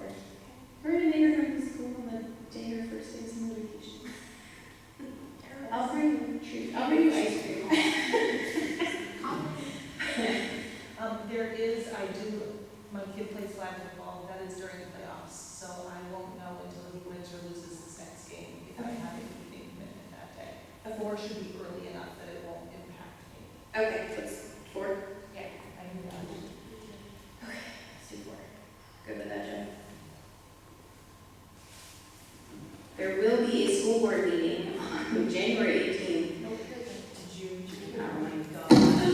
June 18th, I'm sorry, I'm going way back to winter. June 18th at 4 p.m. It will be posted on, we usually keep the posting it on the website, the Facebook page, the door, the town page. So it will be out there. And I will go forward presenting this back to them. Are you okay with Heather looking at the proposal for another set of eyes if she's willing? Joe? Okay. All right, so I will reach out to Heather and see if she's willing to do that just for another set of legal eyes. I will reach out to them and let them know that we're cautious about the morning program and just get some of their feedback and what they're thinking. And then we'd like to have the area manager come down and talk to school with me and Ivy, and I will figure out a date with you and her hopefully before next Thursday, so we can do that to quickly. Maybe on Thursday. Okay.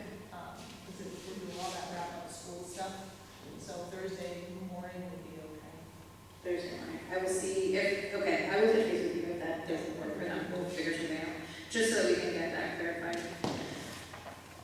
Hopefully we'll have answers. Sound good? Yeah. Okay. Yeah. Anything else about this lovely childcare program? Okay. You really did. Geez, I think we're competing with the School Board Association. All right, bus driver pay. So I had this added. I know that Dave came last month and shared his concerns. So I don't know where we go with this. So Heather and I did meet after we formed the subcommittee in October, I think it was, right, Dave? I think it was October, November.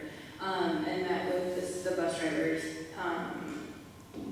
They had kind of shared that, which we did, we pulled all the information, they were lower paid, and then we worked on coming up with a proposed pay scale, which I believe Heather presented in December. I wasn't here for that meeting. And then in January, we voted to, I think it was January, we voted to either have it as part of the regular budget or to have it separately.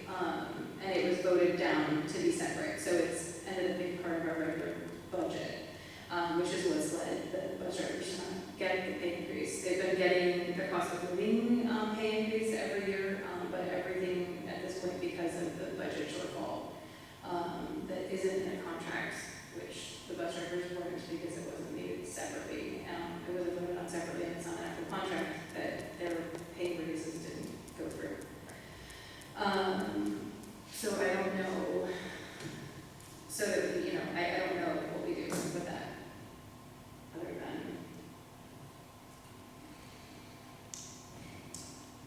Sounds to me like it should be a separate issue. Agreed, and that was what I proposed, was it be a separate issue. It was actually Scott's recommendation. Yeah, it was, well, we had voted to have it just be a separate thing so that it wasn't part of the actual operating budget, and it wasn't voted for to go that way by the board. So that's kind of the debacle we're in. I know, it's got to do that next year. We can't do anything about it for this coming school year. Yeah.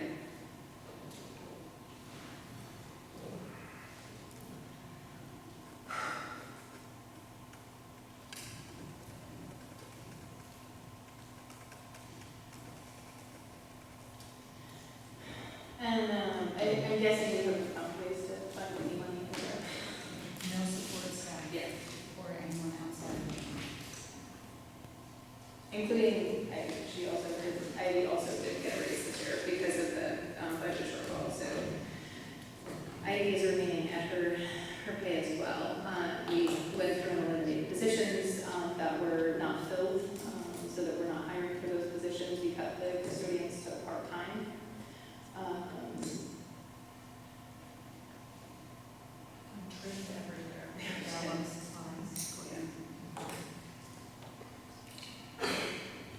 Dave, you have the opportunity to talk, because I added you so that you would have the opportunity to talk. I don't know if there's anything that we haven't.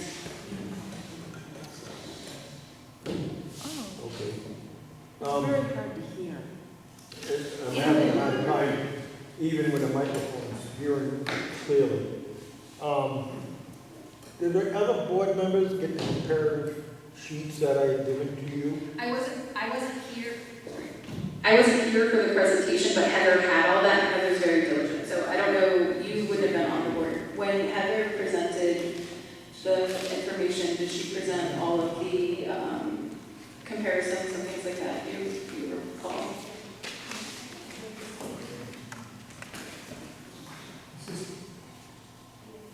Give it to me, I printed it to me. You know, this topic. So I just had it in the future. yeah, when Heather presented, we had all this data. Do you remember? That's- Yeah, no, I know. That's not asking Kelly. Do you remember what she presented? I wasn't here, so.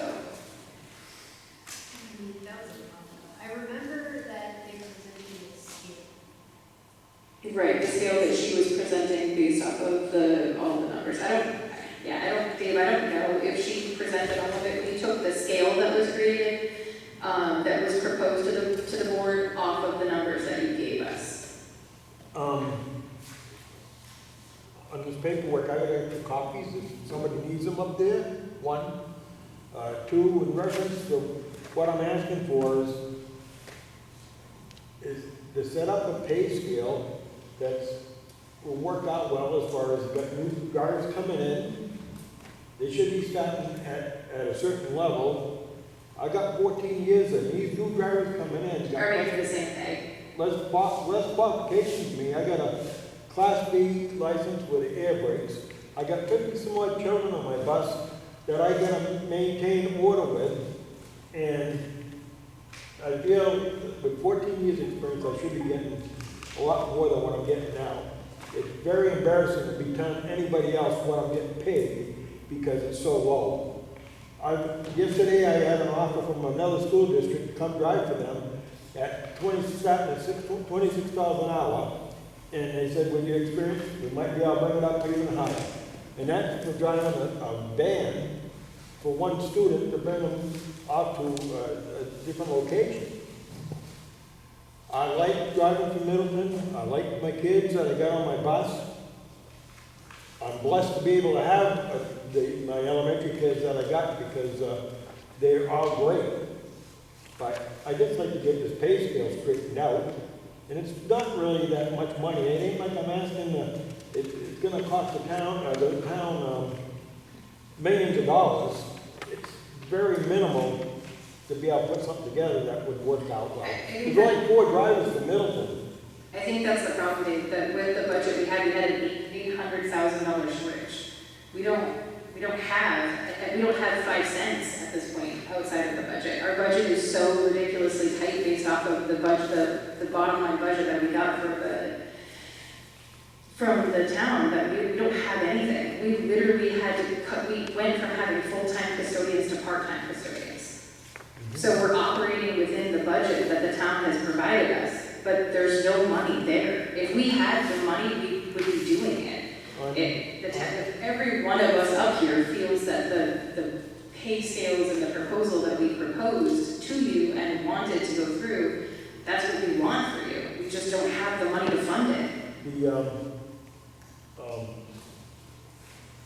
At one point, Middleton used to have 3 to 4 bus drivers. And then, because we lost the buses and that, and not being able to get the help, they get consolidated all the way down to 2 main drivers for the big buses. So my load has been increased, my area has been increased. It gets a lot louder on that bus. And if the money was appropriated before in the past to cover 3 or 4 drivers, and that wasn't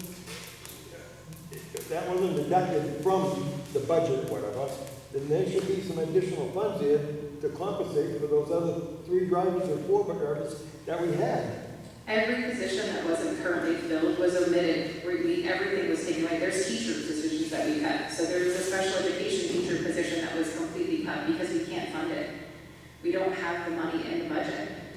The proposal that Heather put through in December and was voted on again in January was approved by the board to be paid. It just, anything that's not an actual contractual obligation outside of like the teachers' agreements and things like that, we don't have the money, so we eliminated every position that wasn't filled. We cut our custodians to part-time. Ivy didn't take a pay raise this year at all, she's staying at the same pay raise. All the paras are staying at the same pay rate because we don't have the ability to even do the cost of living increase for anyone that you guys have been getting. There's just not enough money in the budget that we have. If something comes available, we would be doing that. But at this point, there's nothing there.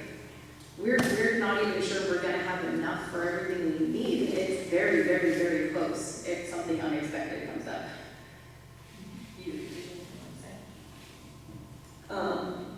I don't think it really adds to the conversation, but I do want to mention that it's our paraprofessionals, our bus drivers, our kitchen staff, our custodians, and our front office staff.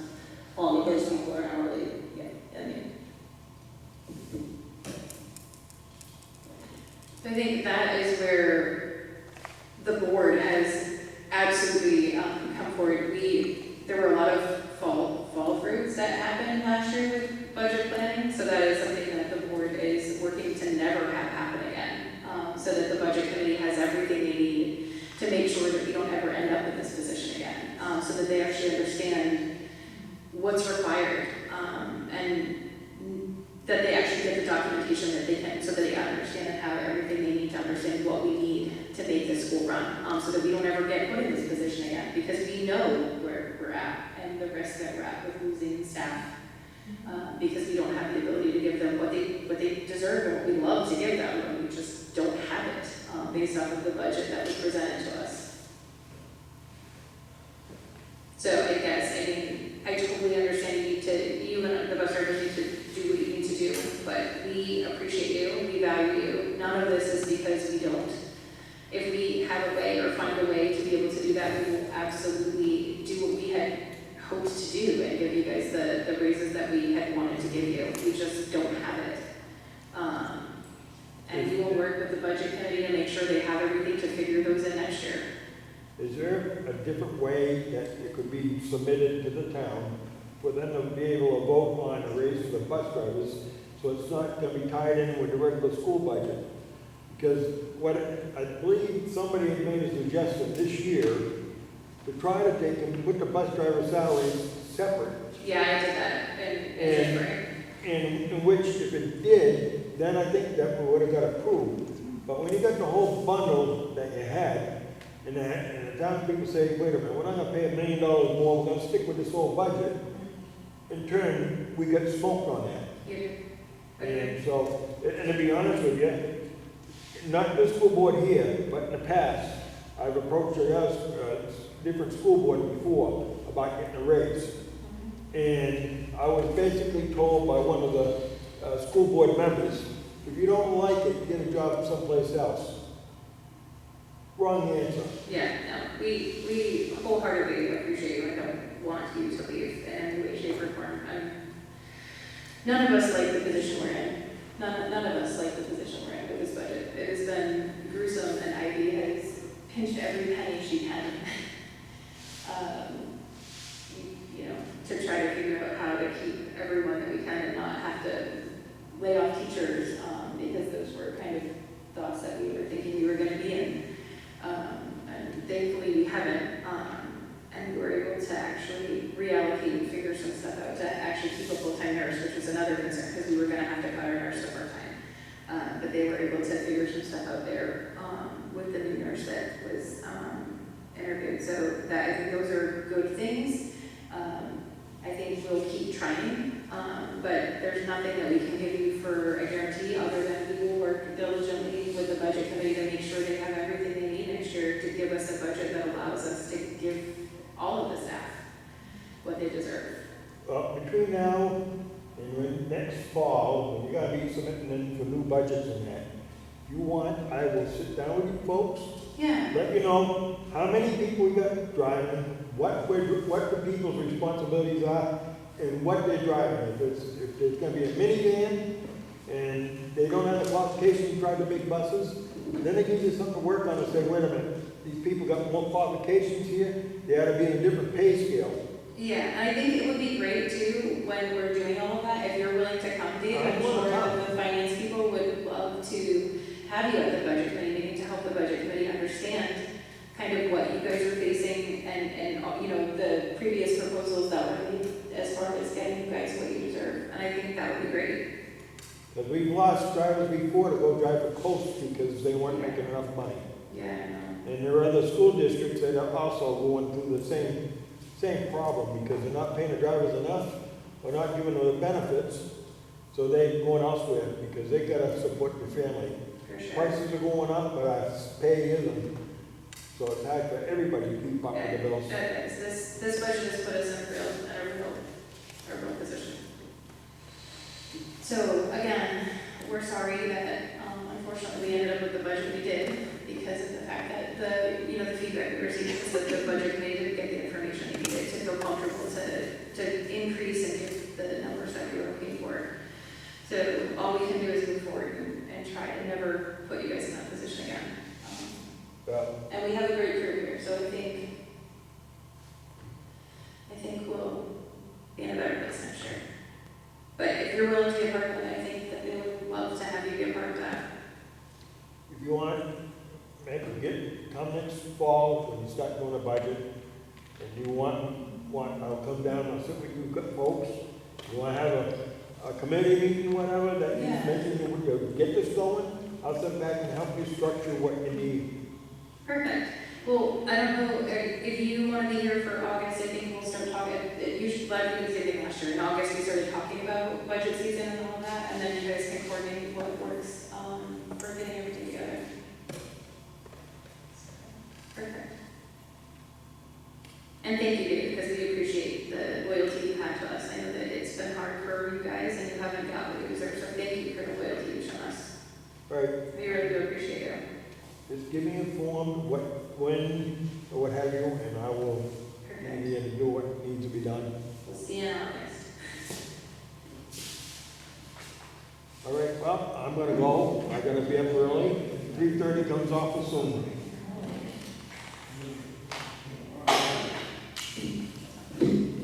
So at the end of the year, the budget season, we get a portion of the money back, right? Sure. In theory. If there's extras. If there, I mean, what's that percentage? I don't remember. You would get it all back, but there won't be any. Huh? There won't be any left this year or next year. I don't know what's on the transportation line, we're gonna have. There goes the bottom line, Joe. So there's another month, and. Yeah, we're almost at 100% now. You have to use. I'm just thinking outside the block idea, if there is, and we could use that, and we can use that any way we want, correct? You have to return it to the town. But at that point, we can ask the town if there's, how does that work? You have to have a Special hearing, we had talked about that, right? If we wanted to, but it won't be enough to. I was thinking that if there's a possibility, given when is that one? Because that will have, It's not available August, right? Yeah. So more like September, October, because all the invoices come through, right? so it would still be a I know, fall. we still have bills from June, Mhm. yeah, whatever, and the budget ends at June 31st. Mhm. So once it's all cleared out, I think everything's been paid, at that point we'll know whether there is or not. Yes, September. Okay. And So that should be in probably sometime in July or August. September. September, yeah. September. So in September, like that, if there's some money left over, instead of having a end of the year, maybe so-called bonus for the position drivers only, maybe a preseason bonus, because we're not affecting next year's budget at this point. This is this year's budget, right? And give them a bonus and get them through the following year until we get it back on for a vote, if it's possible to do So that. town has already agreed to put unreserved fund balance in different trusts with your warrant articles. So it has to go in other trusts. But I think we'll brainstorm and see if there's any way to figure anything out. I think, like I You said.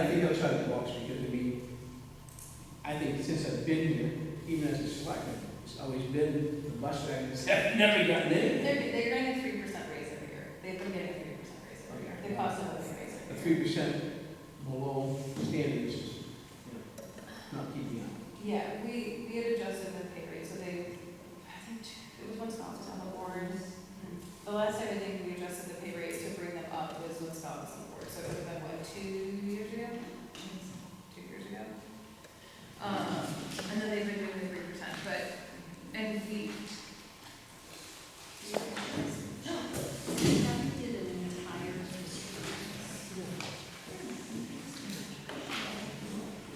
All right, so December 11th, 2019, the bus drivers got a $1,500 sign-on bonus that was approved by the school board, which I'm guessing did not affect it in any way.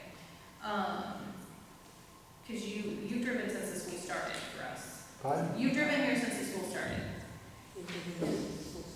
Yes. Yeah, so the sign-on bonus didn't affect you. And then in 2/8 of 2023, I think that was deliberative session. Raises concern for the low bus driver wages during school board meeting for public input. And there was, I'm guessing I think we did a raise at that point because I would have been on the board. 4/12/2023, the claim that the bus drivers were not given a 2019 increase was investigated and refuted as false. Meeting minutes and payroll records showed that the increase was given. Bus driver wages were $20 an hour approved by the school board effective coming the upcoming pay period. So that was when we brought you to 20 back in 2023. 5/14/2025, the school board discussed 2023 wage increase for bus drivers with a plan to review all wages in August. In 2025, in preparation for the upcoming budget season. 8/13/2025, school board reviewed wages and all bus drivers were brought to 21/22. 9/10/2025, the finance committee discussion of the bus drivers increase from $20 for 2023 to 2060, and then for 2020 and 2024, and then 21/22 for the 25/26 school year. So it looks like we were just reviewing what had been discussed in that meeting. 10/22/25, email from the business administrator to school board chair, sharing that the governor Wentworth had a 4-step salary schedule based on years' experience from comparison. 11/12/2025, they approved proposed a bus driver wage increase during public input. School board motion for Ms. East-Madera and Ms. Carmen was to meet with the bus drivers to discuss the driver wages. 12/10/2025, the school board approved a new bus driver wage scale for the 2026 school year based on years' experience, vehicle type, and licensing type, ranging from $20 to $29 an hour. That was the proposal that Heather made and that we worked on with you. 12/17/2025, the school board approved adding $26,506 wage line of the school board proposed into the $6.8 million 2026-2027 operating budget for the new bus driver wage scale. And then 1/12/113, Middleton Budget Committee approved the $6 million operating budget to be presented to the voters. The school board had presented a $6.8 million. On 3/9/2026, the Middleton voters approved the $6 million operating budget. And then last month, Dave Prue stated that he received a 2026 contract with no increase during public input. It's correct, the raise was issued in 2026 school year contract. No employee outside of the teacher CBA received a COLA raise or any other increase due to budget reduction. This includes paraprofessionals, bus drivers, food service custodians, administrative assistants, and the principal. So it's kind of a play out. So yes, that was what was presented. The school board did approve it, but unfortunately because of the budget limitations, there's just no way for us to fund it, and it's not a contract. So that was when everything that wasn't a contract had to be taken out of the budget. And for your knowledge, you asked about if I was driving when the school started. Prior to this school opening up, I was Middleton's bus coordinator for 2 to 3 years down in Farmington as well. So. Yeah. Yeah, it was just because they did this, I don't know, I guess I wasn't here for the sign-up bonus. That might have been Tammy was here, 2019. Yeah. I wasn't here when I came. 2014, I believe, the year that started off coming to the new school here. 2014, 2015. You took my position, Okay, so whatever, it was the 3 years before you started. So that's what it was. Perfect. All right. So we'll touch base with you if you want to be here for August for that meeting. We will start working on figuring out budget season because we're going to start early so that we can get this taken care of next year and not be in this situation. All right. I'm going to move forward in the essence of time. Academic Affairs Committee. No, I did have one question.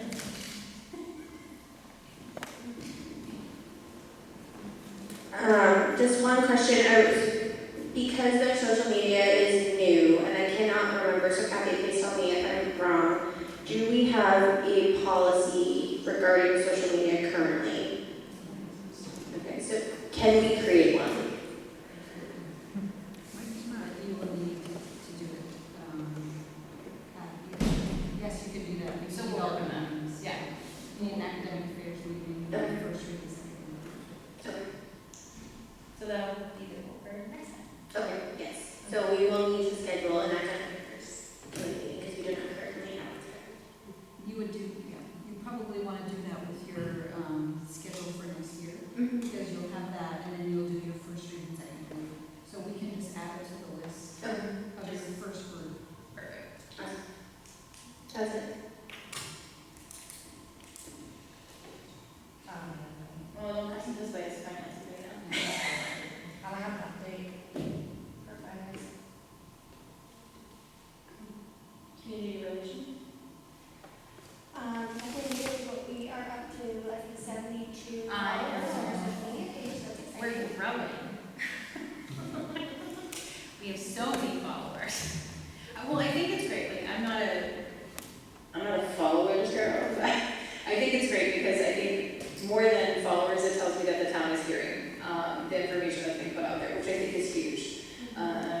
We have worked diligently to improve communication and make sure that things are more accessible to the community. So I think anything and everything we can do is great, and I think it's just showing success that our group is growing so that they can actually get access to things in the community. Do you get notifications daily that we have views?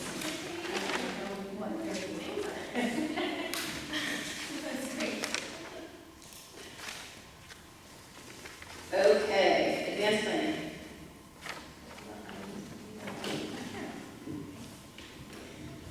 Yes. Just a few upcoming dates. So we have Kingswood Regional High School graduation this Friday at 6 o'clock p.m. And cross your fingers, it's going to stay clear, but the rain date is the next day, the 13th at 10 a.m. Grade 6 promotion, as I mentioned, is on the 17th. That's also the last day of school, excuse me, which is an early release. And your next school board meeting is currently scheduled for your regular scheduled board meeting on August 12th at 6 p.m. That's all I have. Any other dates I can get you? No, good. Thank you. Public input. Roxanne! Wait, get her mic. Save it all for the end. Come on, bring in the mic. I'm sitting right next to the thing, so I'm like, I don't know. And I can talk loud enough. Here's your microphone. Sure, I'll take it. So my first question is, you were talking earlier on in responses from last month's meeting, which I was unable to attend, in regards to legals, the legal from the School Board Association recommended to not respond to people for public input. So my question is do we have a policy that says that that's what we do? Can I get a copy of that for the next meeting, of that policy? So it's a policy that states that it's restricting public comment back to us. Is that correct? Is it out on the website? I can go look on it. I just find that very interesting. My next question is, I see on the financials, it's we overspent on the special education line. Are we going to go back to the CRF to apply to that deficit? On the special education on, I think it's page 1, it shows that on the tuition other LEAs, we've overspent 168,000. Are we going to, because you had asked earlier, Rebecca, if we've taken money from the CRF and that's been applied against this, I'm guessing, I'm not really sure. Are we going to request more money from the CRF to offset this 168,000 deficit? Because then that will obviously have an effect on the bottom line, because right now I think it's only 20, it looks like you have a budget balance of 26,000. So if you add back 168, would that then allow to pay some of those warrant articles, how we do it, like the bus, the building, and whatever, so.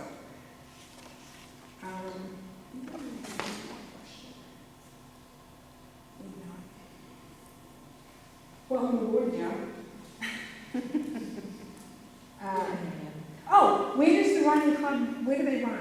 I'm just curious. Where does the running club run? I'm guessing they run, and I'm just curious, in town here where they run on, I'm just curious. Just run around the outside of this. Yeah. Oh, so they don't run, so it's just on the school property then? We are working on getting safety vests so that we can have a bigger thing. I was just curious. I think it's a great idea. It's a good way for kids to get some energy out. I know the farmers do their marches. She said she got a grant. I just know the Hazel was doing.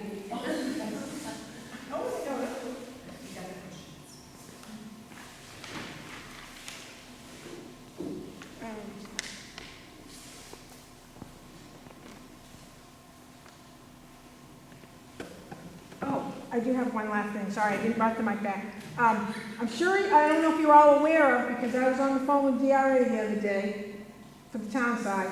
Bill SB 1300, the tax cap imposed on schools, is potentially going to be on the ballot for the state. So if you're struggling now, I think you might struggle a little bit more. But just something to be aware of, which I think DRA is kind of up in arms, because the gentleman that I talked to, he's like, oh my gosh, if this happens, because then they have to stringently look at how, if they stayed within the tax cap and all of that stuff. So, but yeah. Bear of good news, what can I say?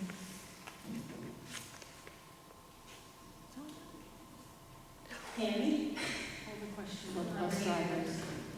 What are you guys gonna do if Dave decides to take that other job and the other one quits? You guys are gonna be in a pickle. And you're gonna have parents all over the place at you.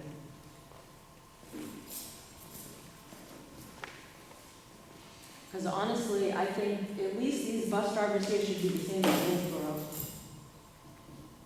And they're not, they're lower.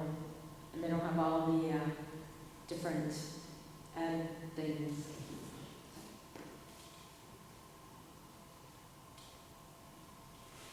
I mean, people are gonna do what they have to do for their families. So, you only have 2 bus drivers, right? No, we have a driver.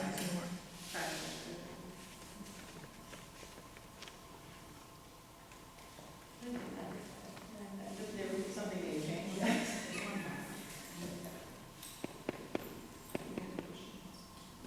I don't know, it's just a thought. Your thoughts are not alone. Well, and I have another thought about the childcare thing. You guys out there, you seem like you're like trying to push this through really fast. And I hope nothing messes up the week over. That they come and they decide midway through the year they can't do it, and like the other time. And the parents are all, at the last minute trying to find daycare. Because the other one pulled up halfway through the year. They sure did. Yep. Okay, closing, any other public input? Roxanne, you? I have one more Oh. suggestion. I'm sorry, Roxanne, that was unfair of me. I'm sorry. Can we possibly move the chairs up closer to you guys? Because when you guys are reading stuff off, you're reading so fast that the echo just mumbles everything up. Poor Dave kept asking me what you were saying, because you were reading so fast and then just the echo overlaps the words. So I think if we could just move the chairs up a little bit, people could hear better. Just a Thank thought. you. Yeah, no, it's great. That's an easy fix. What? Oh. Yeah, since when I was on the school board, we did it in the library, so everybody was pretty close, so everybody could understand perfectly. what Yeah, it we is. can't use it or whatever. No, but I mean, you can just move the chairs up. Yeah, we can slide them up, that's no problem. Thanks. I'll be quiet now. Good? Y'all can talk. Yeah, a few more? No. All right. You didn't get all your minutes before, so you can talk if you need to. All right. Are you done? Moving into closing comments from the board members. So Sierra. Sam? Closing comments, just what's the aye? Joe's ready to go, it's non-com. And that's a closing comment, aye. I done? You want to? Aye. I have trouble. Does anybody else have one? Other than the poems were really good tonight. Yeah, they were. They were. They were really good. Every hour They is so were good. I'm looking that way so nobody can see me. Okay. Oh, okay. I was like, I'm not. They're always so good too. I will have, no, a suggestion about the poems. If they do that every year, sixth grade, I would suggest maybe they videotape it so you can watch it here, because not everybody can make it. So I just think that would be kind of a nice thing to do. Maybe potentially is videotape them during the day, reading their poem, and then you can be presented here. If someone wants to come and read it, that's fine, but at least then you're getting your whole graduating class or whatever, you know what I mean? We want to see them all. The grandparents would love it if they don't live here too. So, just a suggestion. I won't suggest anyone. Alright, I second and third what everybody else said about the poems, they were really awesome. Also, on behalf of all of us, I want to acknowledge that this is in fact Caroline's last meeting, and we want to wish you the very best, Caroline. Also, I want to congratulate all of the Middleton students, well, all of the Kingswood graduates, but especially the Middleton students, which reminds me, Roxanne, I did email the registrar to get a list for you, but she has not responded yet, but when she does, I will email it to you. That's fine, I don't need it until for next year's book, but I like to have it because I save it or whatever. How many graduating students do we have in Middleton? Just curious. I was just curious. gonna say off the top of my head, but Oh, my friends. I want to, from all of us, congratulate all of them. And also, 18. Roxanne, 18. Oh. Yeah, that's a big number. Yeah, it is. You're the really Yeah. That's a large class. I think so. Or was it the year before? One of them was last year. And so that's good. So that's awesome. So congratulations. She said last year, so one of the years recently, there were only 12 graduates. Yeah. Back in the day. Great. Also, there was a Middleton student who was in the top 5 SAT scores for the school. So, congratulations to him from us also. That's awesome.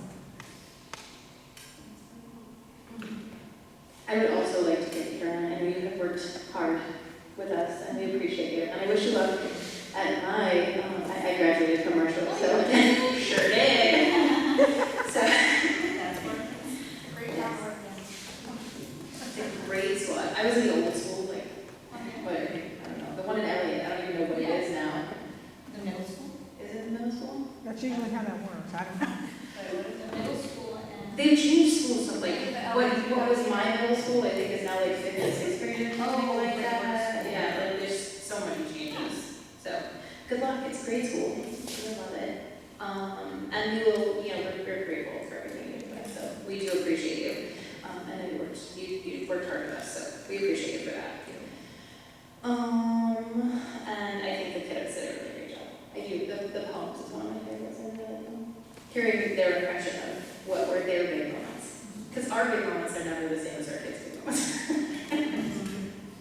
The things that are hugely important to us don't always line up. So it's always fun to hear what they took from their experience.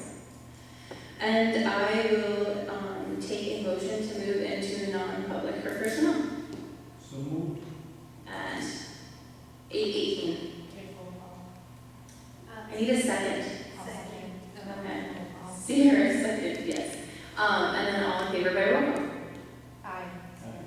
Sierra, Sam, Joe, Kelly, Rebecca, aye. Thank you guys